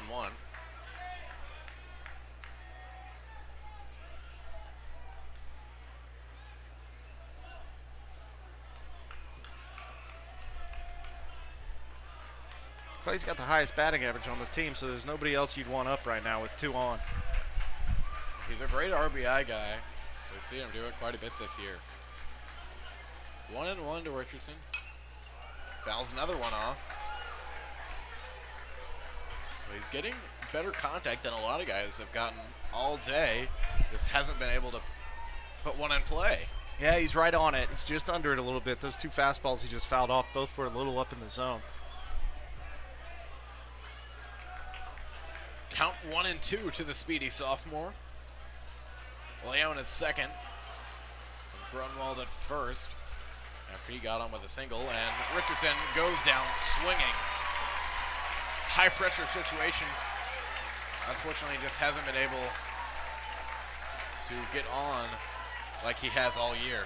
Yeah, that was a good breaking ball. Just fooled him a little bit. It was a good at bat, though, just bad result. Absolutely. Trey Duffield is now up to bat. He has struck out and reached via an error in this game. See if he can bring some in right here with 2 outs in the top of the 5th. First pitch to Duffield will be inside, but called for a strike. This umpire is all over the place. I mean, I know he's a high school umpire, but it's a state tournament. You got to be better than this guy is. Counts 0-1 to the right fielder. I think that one was inside enough. It hits Duffield, and it will load the bases. It's one way to get on. Yeah. It's probably going to leave a bruise. That was about 89 right in the rib cage. Hammond is still out there, 4 2/3. Only giving up 3 hits, 1 run, 3 walks, and 7 strikeouts. He's thrown a lot of pitches, for sure. I know that the Crusaders don't have a lot of hits, but the bases have been busy for the Crusaders all day long. Let's see if they can take advantage of this one. And they're loaded now. Shane Pellegrino up to bat.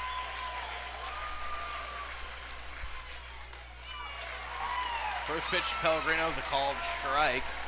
It's a slider there. Starting him off with a slider with the bases loaded. Pellegrino has walked and struck out so far in this game.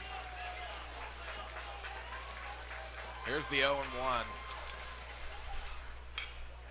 Pellegrino He's fouls right on that. one off. I just got a text message that the UIL is going to fine me for ragging on the umpire. The count is now 0-2 to Shane Pellegrino. Bases are loaded here.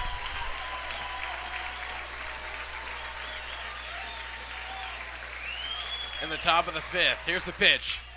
Pellegrino hits this one to right field. The right fielder will make a play on it. Crusaders are not able to put any runs on with the bases loaded. We head to the bottom of the 5th. Keller still leads 6-1.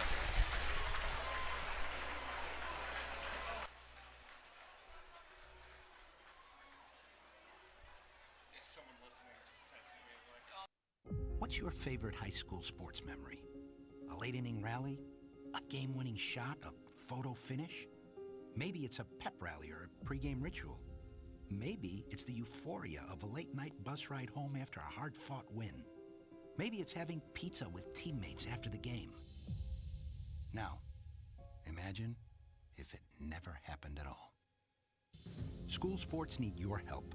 With budgets getting tighter, it's more than the games that are on the line. It's all the traditions, the community pride, the culture of your hometown high school. Plus, all those memories that are on the line, too. What can you do? It's simple. Buy a ticket when you can. Go to a game. Take the whole family. Let's do everything we can to keep those cherished school sports memories alive.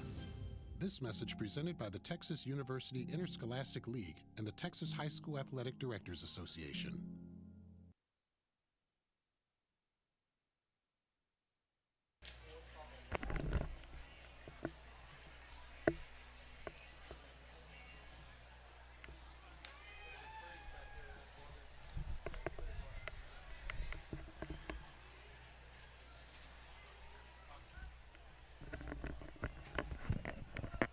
Carson Brown is back out there here for the bottom of the fifth. He came on in relief for Garrett Stratton. Back in the fourth inning. Keller was able to put up 4.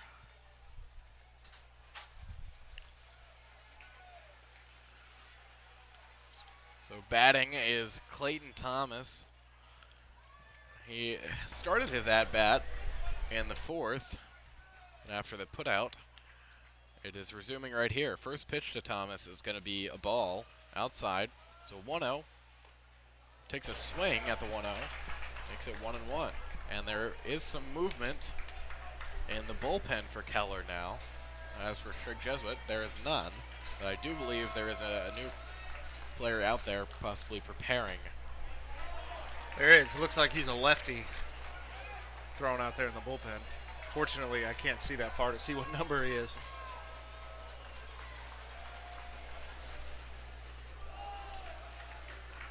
Brown trying to get him to reach there, makes the count 2-2.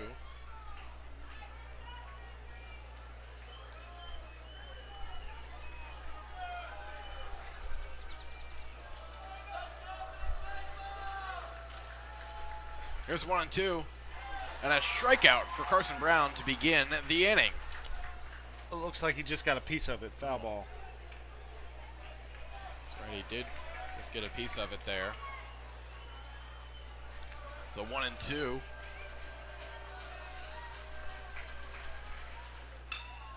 And that one is fielded by Richardson, and he will be out. A bang play there.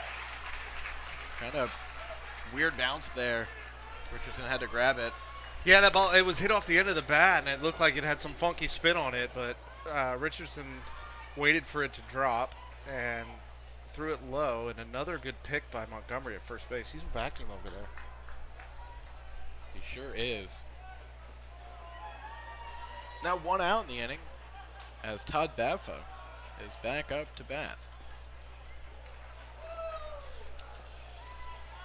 He walked in his first appearance, and you may remember he was the first batter in the fourth inning. Ended up coming all the way around after getting a single. Count is now 1-1 to Baffa.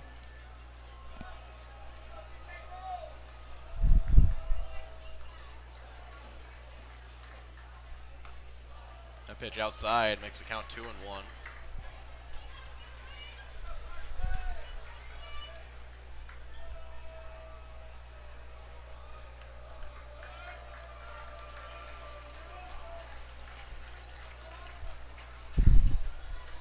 Brown going to take a little bit more time to himself before the 2-1.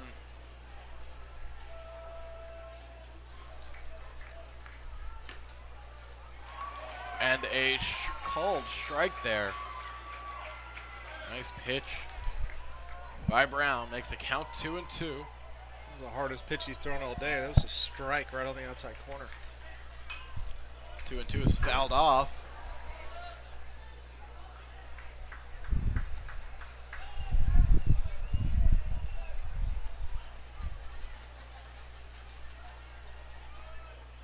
Two. And another one outside. He's going to load the count up at 3-2. The man that was in the bullpen for Keller has run back to the dugout. I imagine that they're going to turn the ball over to him.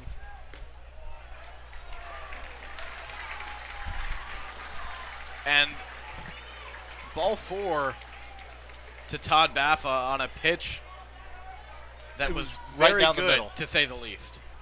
That was a strike.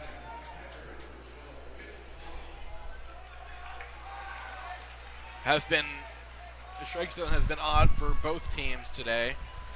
But Well, it's not it's not as frustrating if you're a pitcher if it's consistent. But this guy, I mean, balls are strikes and strikes are balls.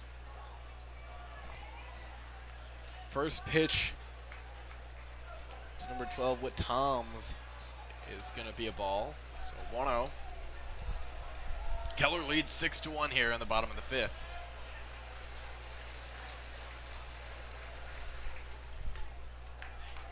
He looks at another one that's called for a ball. That one potentially in the zone as well. Makes the count 2-0. Toms has struck out and doubled in this game. He got an RBI last time around. Pickoff attempt. Try to get Baff at first base after he walked.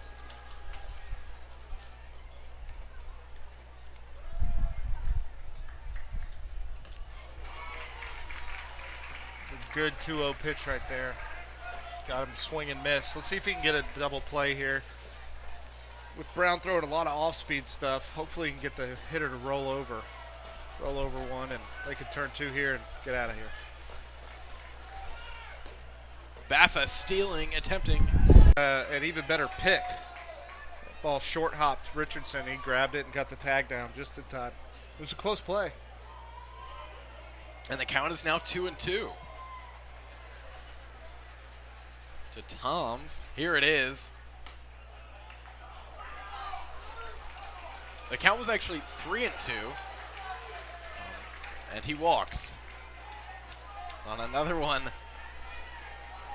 that was in the zone. In a zone, I'll say that. Courtesy runner comes in for Toms. Gets on with a walk. Courtesy runner number 26 at first base. Colton Vargas, the courtesy runner for Toms. And Trey Orman is now up to bat. First pitch to Orman. You know, I noticed something interesting earlier. Both teams have their DH hitting in the 9 hole. Yeah, Doesn't happen a lot. not too often at higher levels. We have seen that quite a bit. Brown trying to pick off the courtesy runner Vargas over there. There was, a few minutes ago, some movement in the Crusader bullpen. I believe Jacob Lopresto was getting prepared maybe to come in the 6th inning. Pickoff throw from Brown to Montgomery was a little high. Thankfully, Montgomery, like you said, it's just a vacuum over there at first base. Counts 1-0 to Orman. And Orman takes a swing at the 1-0. Makes the count More 1-1. fastballs from Brown this inning.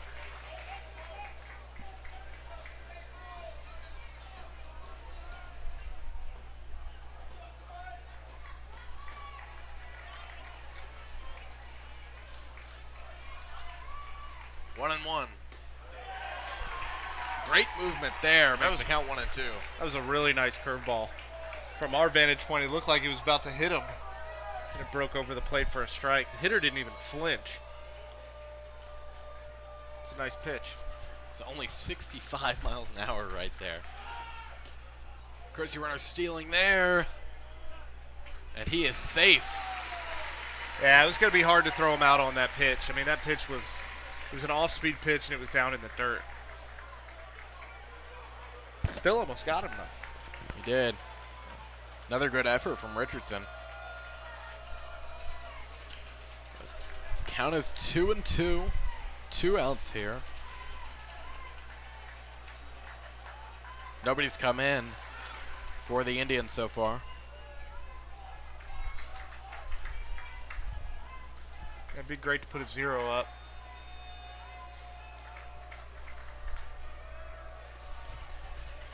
Vargas over there at second base.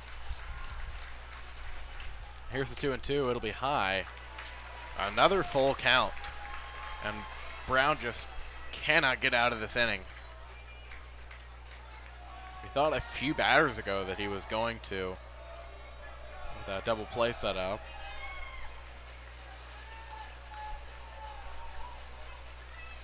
Here is the 3-2 to Orman.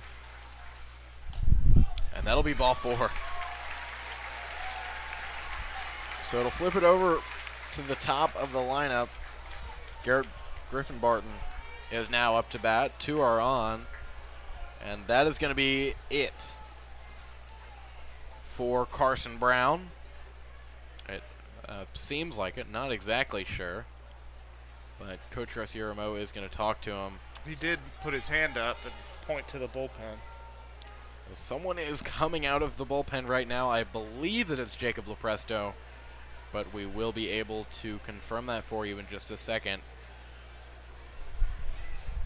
So 1 1/3 for Carson Brown. 2 runs on 2 hits, 4 walks. Is that Cade Barron headed down to the bullpen out there? That is Cade Barron. Number 28, Jacob Lepresto. So Lepresto is the reliever coming in here for the Crusaders. Has been great so far in the playoffs, and the game against Tompkins, a game which they were getting blown out in, to be honest. He came in and struck out the side, and I don't think he gave up any hits in that one. We'll see what he can do right here. Cade Barron possibly preparing to go in the 6th. So we'll be back in just a second as Jacob Lepresto prepares.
Well, we're back here in the bottom of the 5th. Jacob Lepresto, the new pitcher for the Crusaders. 2 are on and 2 are out. Not a lot of batters, but this half inning sure has been incredibly long. That's what walks will do to you. Lepresto looks similar on the mound to Carson Brown. His delivery is a little different. He's got more of a 3/4. He's not as over the top as Carson is. He drops down a little bit.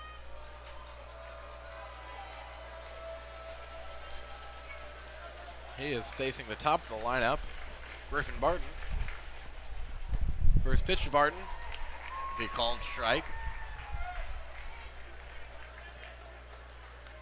Barton 1 for 1 on the day, but he has scored 3 runs, walked twice, doubled in the first inning, started it all for Keller. And 2 straight pitches, a little bit outside, both called for strikes. The count is 0-2. So Barton has done what a leadoff hitter is supposed to do. He's been on every time, scored every time. He's the spark plug that gets this offense going, and he's certainly done it today. Here's the 0-2. And he hits it into right field. They're waving the man home. It's going to be a close play. And he is safe. So Vaquero got a tag on him just about a half step too late, it seems like. Yeah, the throw was a little offline. I think if he put that throw right on the base, he had a chance to get him. Now men at the corner bases after an RBI single from Barton. Barton has probably been the MVP in this game so far. Definitely. Although he's walked twice. He's been on every time. Keller opens this lead up even more. 7-1 here on the bottom of the 5th. First pitch to Aiden Connors is going to be low for ball 1. And Barron is starting to warm up. Hopefully we do not have to see him here in this inning. Pickoff attempt over there at first base.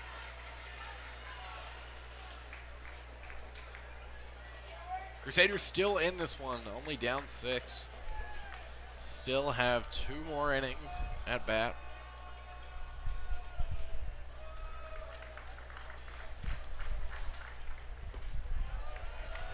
And another one low.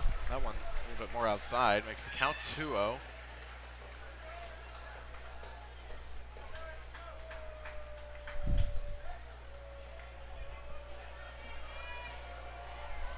To Connors. Men at first and third. Here's the pitch. I don't know where that one was. I know I've said that a lot this afternoon, but that looked like a strike. It sure did look like a strike, but it count is now 3-0 to Aiden Connors. And pitch almost in the same location, actually a little bit more outside, is going to be called a strike. So 3-1. You really don't want to walk this guy because you've got their 3-hole hitter who's Roulette, yeah. And he hits it right to Montgomery for the 3rd out of the inning. The Crusaders are able to get out of this one, and we head to the 6th. Keller leads 7-1. I'd like to thank everyone for tuning in here today and throughout the season. It has been incredible to call some of these games and just watch the growth of, sometimes having 5 or 10 viewers. Right now, we have 134 concurrent viewers. We'd like to thank all of you. Had more sometimes. Not a lot of people thought that Strict Jesuit would be here in Round Rock at the state tournament. And yet they pull upset victory after upset victory, dating back to the regular season.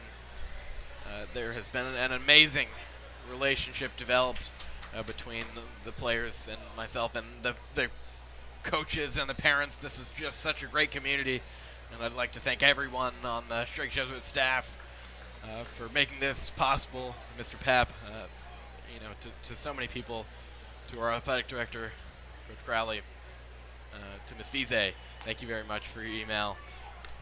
It has just been an incredible experience, and hopefully we are coming back to you tomorrow for the state championship. Yeah, it's been a lot of fun. The result is not what we hoped for as of right now, but it's certainly been fun calling this game alongside Will, and it's been fun watching this team all year long. You were on the last team, the last Strict Jesuit team that made it this far into any playoffs. Talk a little bit about that. Oh, it was 21 years ago. We had a similar team. We had, we had 3 pitchers who could beat anybody, and we had a lineup 1 through 9 that could get on base. It was a very similar team. I was thinking about that this morning. So first pitch to the leadoff man, Jacob Dorman here in the 6th. Goes foul down the first baseline. Now, granted, 21 years ago we were in the TCIL. The level of competition wasn't quite this high, but we had 4 D1 players on that team. Crusaders have, I believe, either 3 or 4 this year. 3. 2 Rice and Columbia. Got some smart kids on the team as well. Garrett Stratton always pumped up out there. His mom says he's never gotten a B in his life. That doesn't surprise me. 2-1 to Dorman. Fouls that one off. Makes the count 2-2. The Crusaders just an incredible run in the last few months. 15 out of the last 17 games. They won their last 5 out of 6 in the regular season, including some huge district victories against Dawson, Alvin, and Elsick. The game against Dawson was one of the best baseball games I have ever seen. It is one of the games I will remember calling at Strake Jesuit for years to come. There have been some incredible moments this year from the Crusaders. And it is not over yet.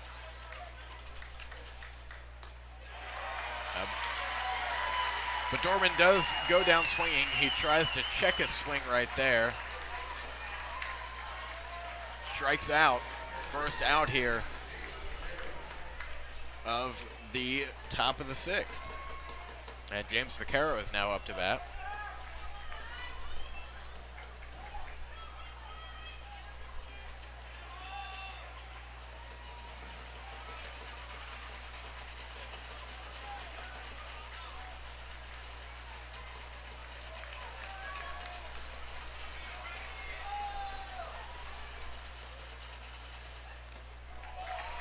Vaquero takes a swing at one. I think he just wanted to swing the bat. That ball almost hit him. It did. It almost got him right in his right foot there. But takes a swing. Count is 0-1 with 1 out. Right on the top of the 6th.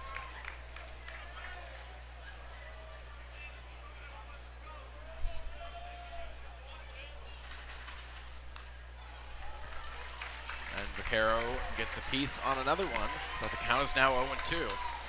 Hey, you got a piece of that good breaking ball there. Just managed to foul it off.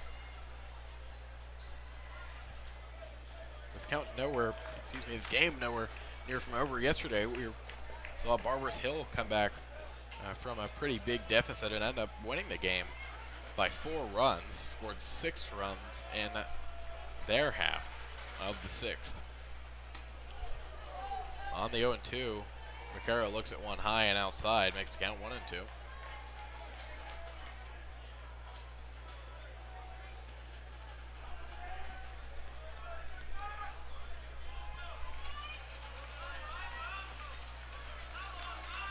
One and two to Vaquero with 1 out here. That one low and outside. Makes the count 2-2. That was a good pitch. That was tough to lay off. A little off-speed pitch down and away. Good discipline from Vaquero there. Yeah, Hammond has been a stud out there. Only 3 hits all game. And Vaquero hits one past the shortstop. He gets on for the first time here today. Maybe they'll start playing the shortstop back in the normal position because Vaquero hit that ball right through that same hole. Half the hits. Because they want to shift the shortstop over. But they put him right back in the same spot for Ryan Montgomery's at-bat. Yeah. The courtesy runner for James Vaquero. It's Cade Townsend. Townsend, a senior. See if Montgomery can hit one over there as well, move the runner. His first pitch to Monty. He will swing at it. Yeah, that was a slider there. Had him out in front.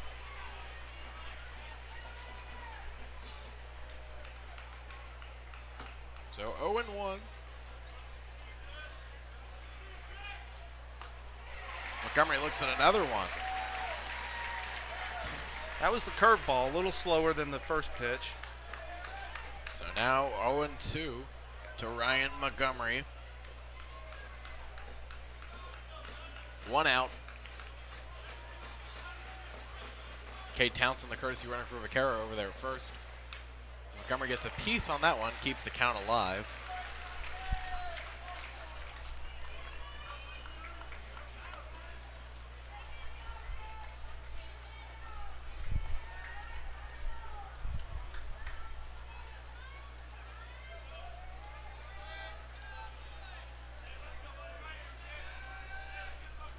Oh, and 2 to Montgomery.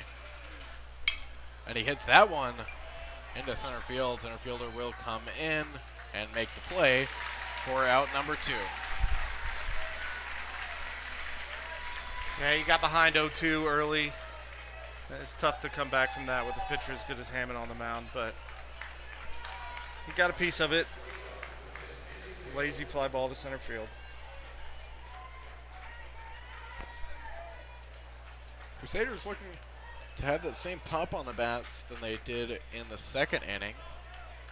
Hasn't been much to speak of, although they did have the bases loaded an inning ago. First pitch to Leon will be a ball. Nice pitch though by Hammond. Hammond threw 5 2/3. Only 4 hits and 8 strikeouts. 1-0 to Leon. Fouls that one off. And everyone is in danger when there is a foul ball that goes past the netting. We've seen a number of foul balls hit off the facade and bounce back. People don't see them coming. 1-1 to Leon. He looks at one that was just a tad bit inside. Called for ball 2 though. Since we're batting, I'm okay with it, but that was a strike. I mean, there's nothing. 2-1 to the two-way player. That was not a strike. That was outside. Leon ahead of the count, 3-1. He's already walked once today. He did in the 5th inning.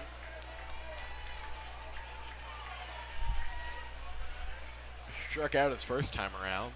See what he can do on the 3-1 right here. And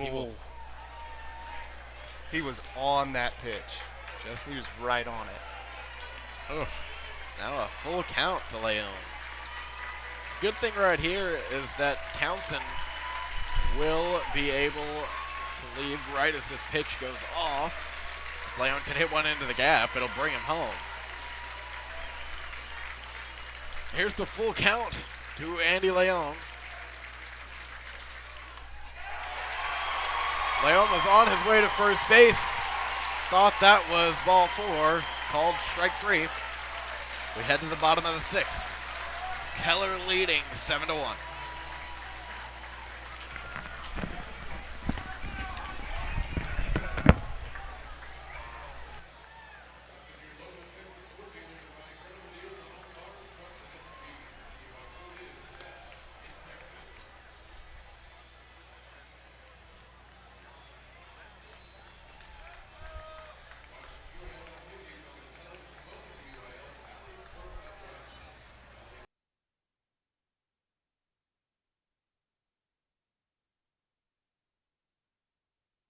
I've got a math question for you. When you add tolerance, subtract prejudice, and multiply efforts to treat one another with respect, what do you get? Less division. And school sports have it down to a science. Looking for an example of what can happen when we realize there's more that unites us than divides us? Look no further than high school sports in Texas. This message presented by the Texas University Interscholastic League and the Texas High School Athletic Directors Association.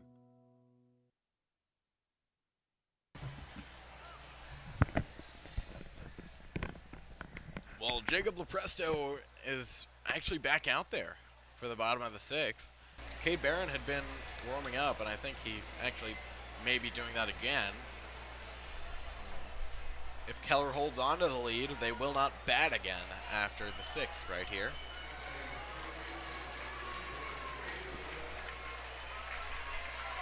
Leading off for the Indians is going to be Gray Roulette. Roulette is 1 for 3 on the day.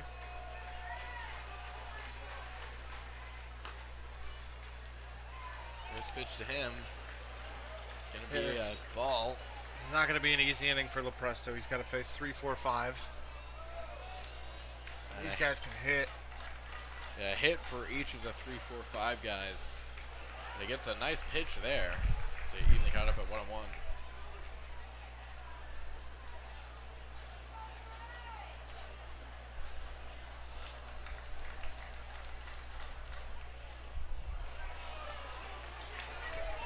It's a nice breaking ball. Got him to swing and miss. 1-2 to Gray Roulette.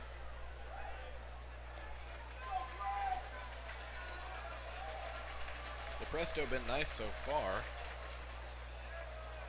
Tried to get Roulette to chase there. Yeah, he tried to throw the same pitch he had just thrown, but he just threw it a little too far outside. It's got to be closer than that if you're going to want to get him to swing. Yeah, a guy in that 3-hole, veteran like this, a guy that's on his way to play at the collegiate level, can be hard to get him to chase a pitch like that.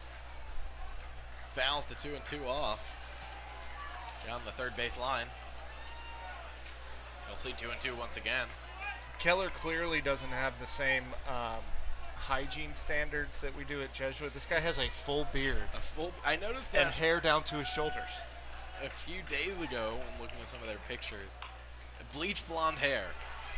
Ball is hit over to Montgomery, back to Lepresto for the first out of the inning.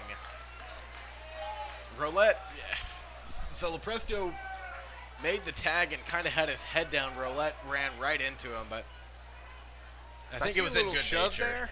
It was it maybe a little too physical for a 7-1 game. Yeah. Nevertheless, Lepresto gets the first out of the inning. And Detallo up on the first pitch. Lines one over to left field for another hit. That's his second single on the day.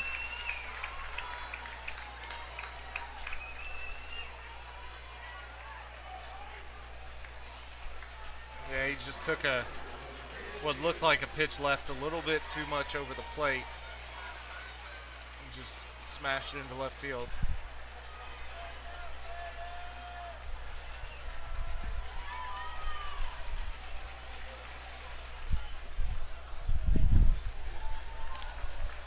Now first pitch here to Braden Davis.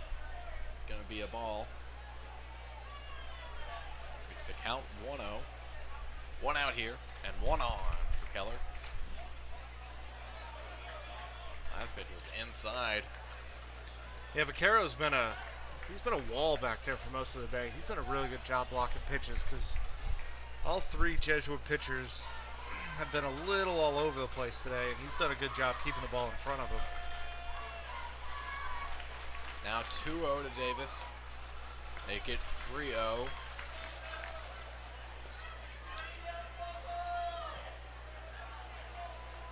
So 3-0 to Braden Davis with a man on.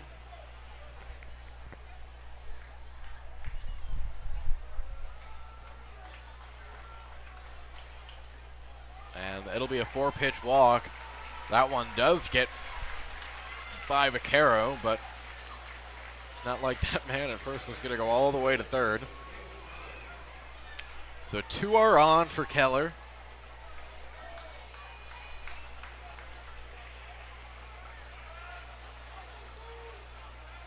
And Clayton Thomas is now up to bat for the Indians. Straight Jesuit pitching has walked 7 batters today on top of the 10 hits from Keller. It's going to be hard to win a ball game when you have that many runners on base.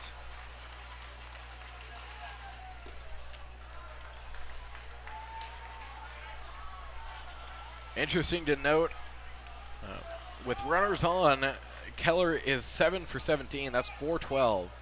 Straight Jesuit is 2 for 14. That is 143. And they are, as Keller is 3 for 7 with 2 outs. Yeah, that tells you a couple things. It tells you that Strike Jesuit has had a lot of runners. I mean, 2 for 14. They've had 14 opportunities with runners on. They just haven't been able to capitalize. Where Keller has gotten 7 hits with runners on base and 4 of them with runners in scoring position. Thomas hits one foul. That sounded like it broke something.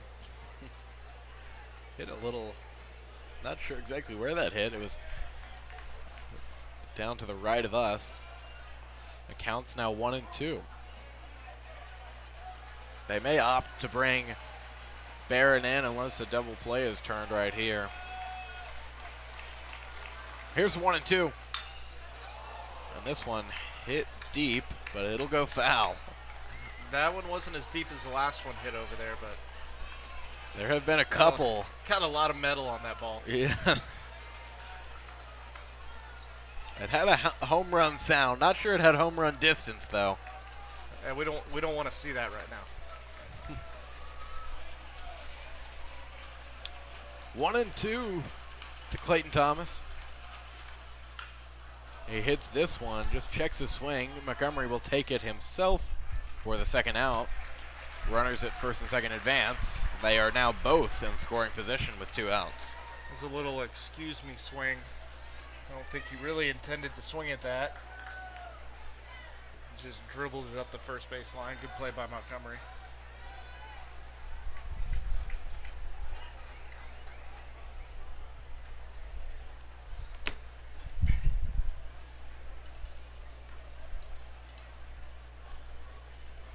So Lepresto will stay out there to try to get the last out here in the bottom of the 6th.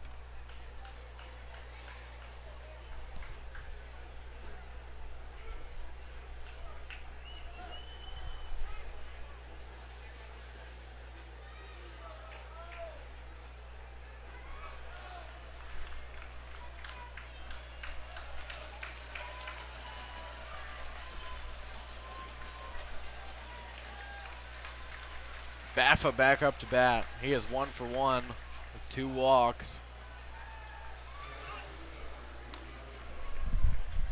First pitch to him is going to be outside. Called for ball 1.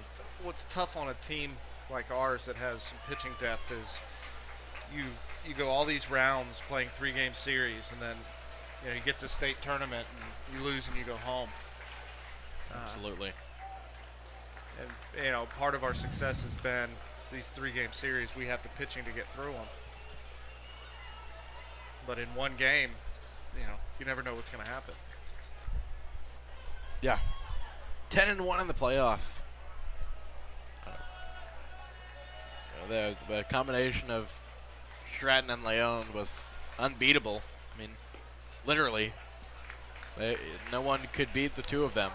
Leon was undefeated in the playoffs. Yep. There was another pitch that was called a ball that was right over the heart of the plate. 3-0 to Baffa. Man at second and third.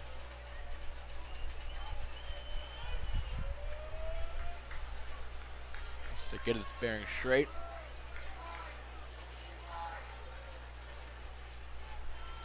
This Crusader team will likely be in some kind of athletic Hall of Fame about 5 or 10 years from now. Yeah, it's 10 years. They got to wait 10 years. But I would imagine there'll be a first ballot group. It's the furthest any UIL baseball team has gone by 2 rounds. By 2 rounds. 2016 made it to the region semifinals. So Baffa walks. The bases are loaded. It's really hard to win baseball games when you walk 8 hitters. And Presto will still stay out there to try to finish up this inning. He'll face Whit Toms. Toms is 1 for 2. When you've got a team like Keller who already puts pressure on you because they can all hit, when you give them free passes, It's not a winning recipe. Not at all. Speaking of the 2016 team, congratulations to Zach Zubia, still playing at the University of Texas thanks to his extra year of eligibility. Longhorns still in it. They're playing today right down the road. They are. I know there was a possibility of them playing Notre Dame, and Zubia would have faced off against another former teammate of his. And Dylan Campbell also playing for the University of Texas. Yep. Two-sport standout at Strike Jesuit. Counts 2-1 to Toms. Campbell just one of those stand-up guys. He was just amazing in both sports. Actually racked up a couple offers in football. I believe I saw his father here earlier. He's been a big supporter of the Crusaders through the playoffs. Former minor league baseball player himself. Counts 2-2 to Toms now. Just a pitch away from getting out of this inning. Bases are loaded for Keller.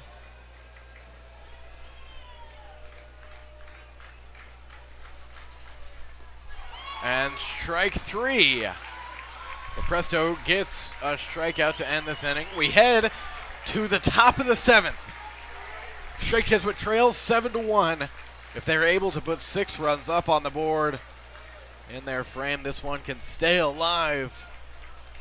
We will be back for it. Don't go anywhere.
We're back for the 7th inning. There is a new pitcher for the Keller Indians, Braden Davis, Center fielder number 1, Braden Davis, comes in to pitch. who has played center field all day, is now in. Designated hitter 20, Trey Orman, So goes into left field. Orman will go to left field. Fielder Griffin Barton, number 6, moves to center. Barton moves to center. Eric Hammond, 6 innings pitched, 4 hits, 1 run, no earned runs, 9 strikeouts. Yeah, it was a solid outing for Hammond. I don't think he would say it was his best ever. He didn't have the best command, but he got the job done, that's for sure.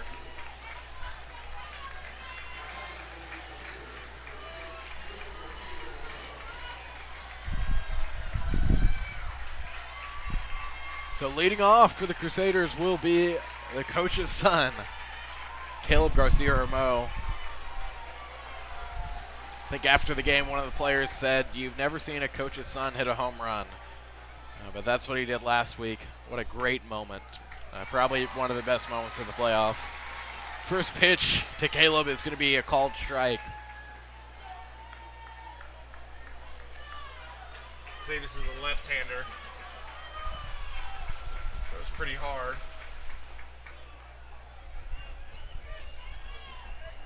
Fastball right there was 90.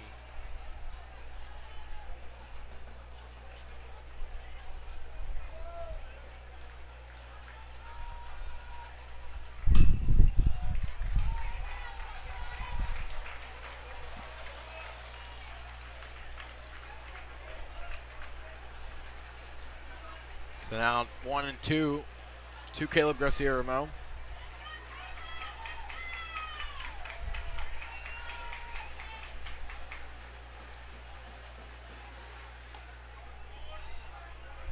On that fastball. So 2-2.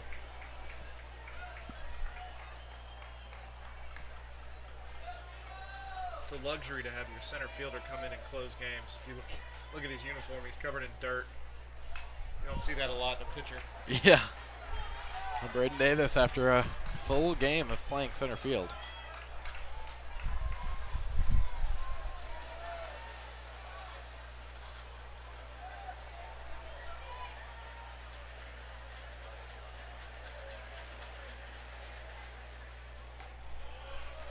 And now a full count to Caleb Garcia-Ramo. So good at bat from Caleb. The guy comes in with good stuff. He's fought off a couple of pitches with 2 strikes. Managed to work this count full. Here's the 3-2. And Garcia-Ramo will go down swinging for the first out of the top of the 7th. Out of the zone.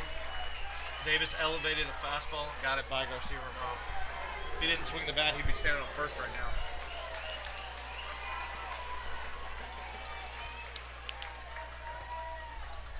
So now Gabe Grunwald will have a shot at it. He's walked and singled in this game, 1 for 2.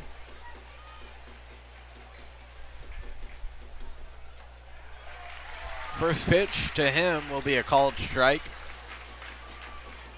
Davis may have gotten ahead in more counts than Hammond did all day. There's another one. Now 0-2. Grunwald just can't get the bat off his shoulders. Here's the 0-2. He checks a swing. Appeal to first base. He says he didn't go. Gabe started walking to the dugout like he was going to get called out. What an incredible high school career from Gabe Grunwald. He is not committed to play anywhere in college, so this is very likely his last game ever playing competitive baseball. Now 2-2 to the Crusaders left fielder.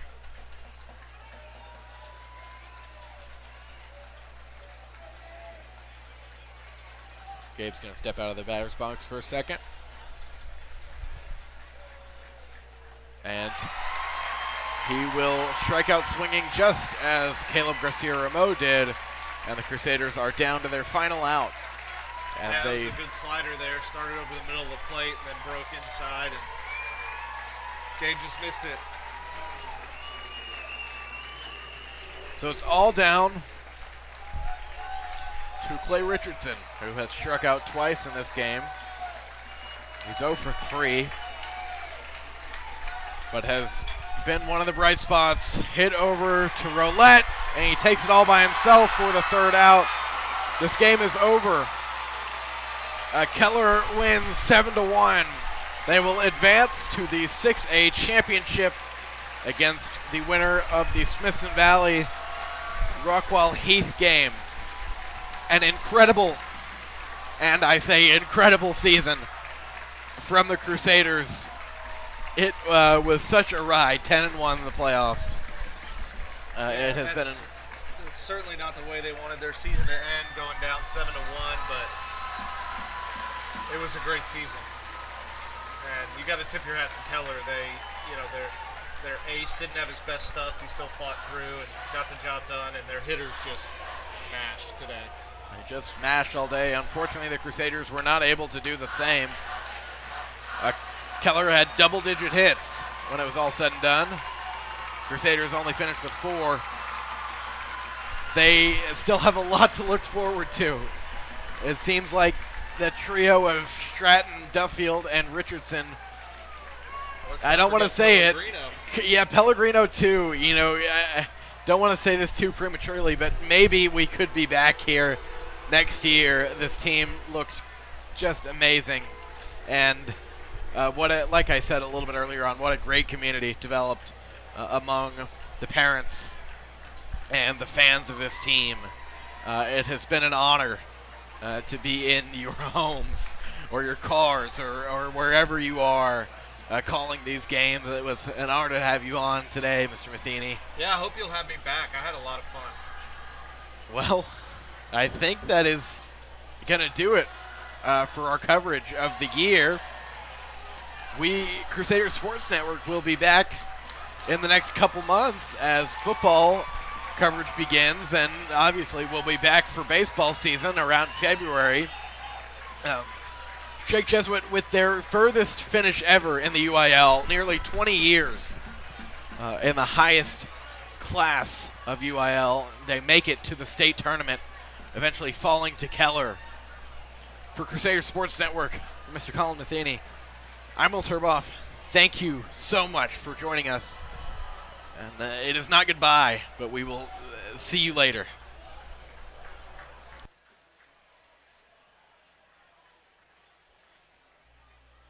Nice.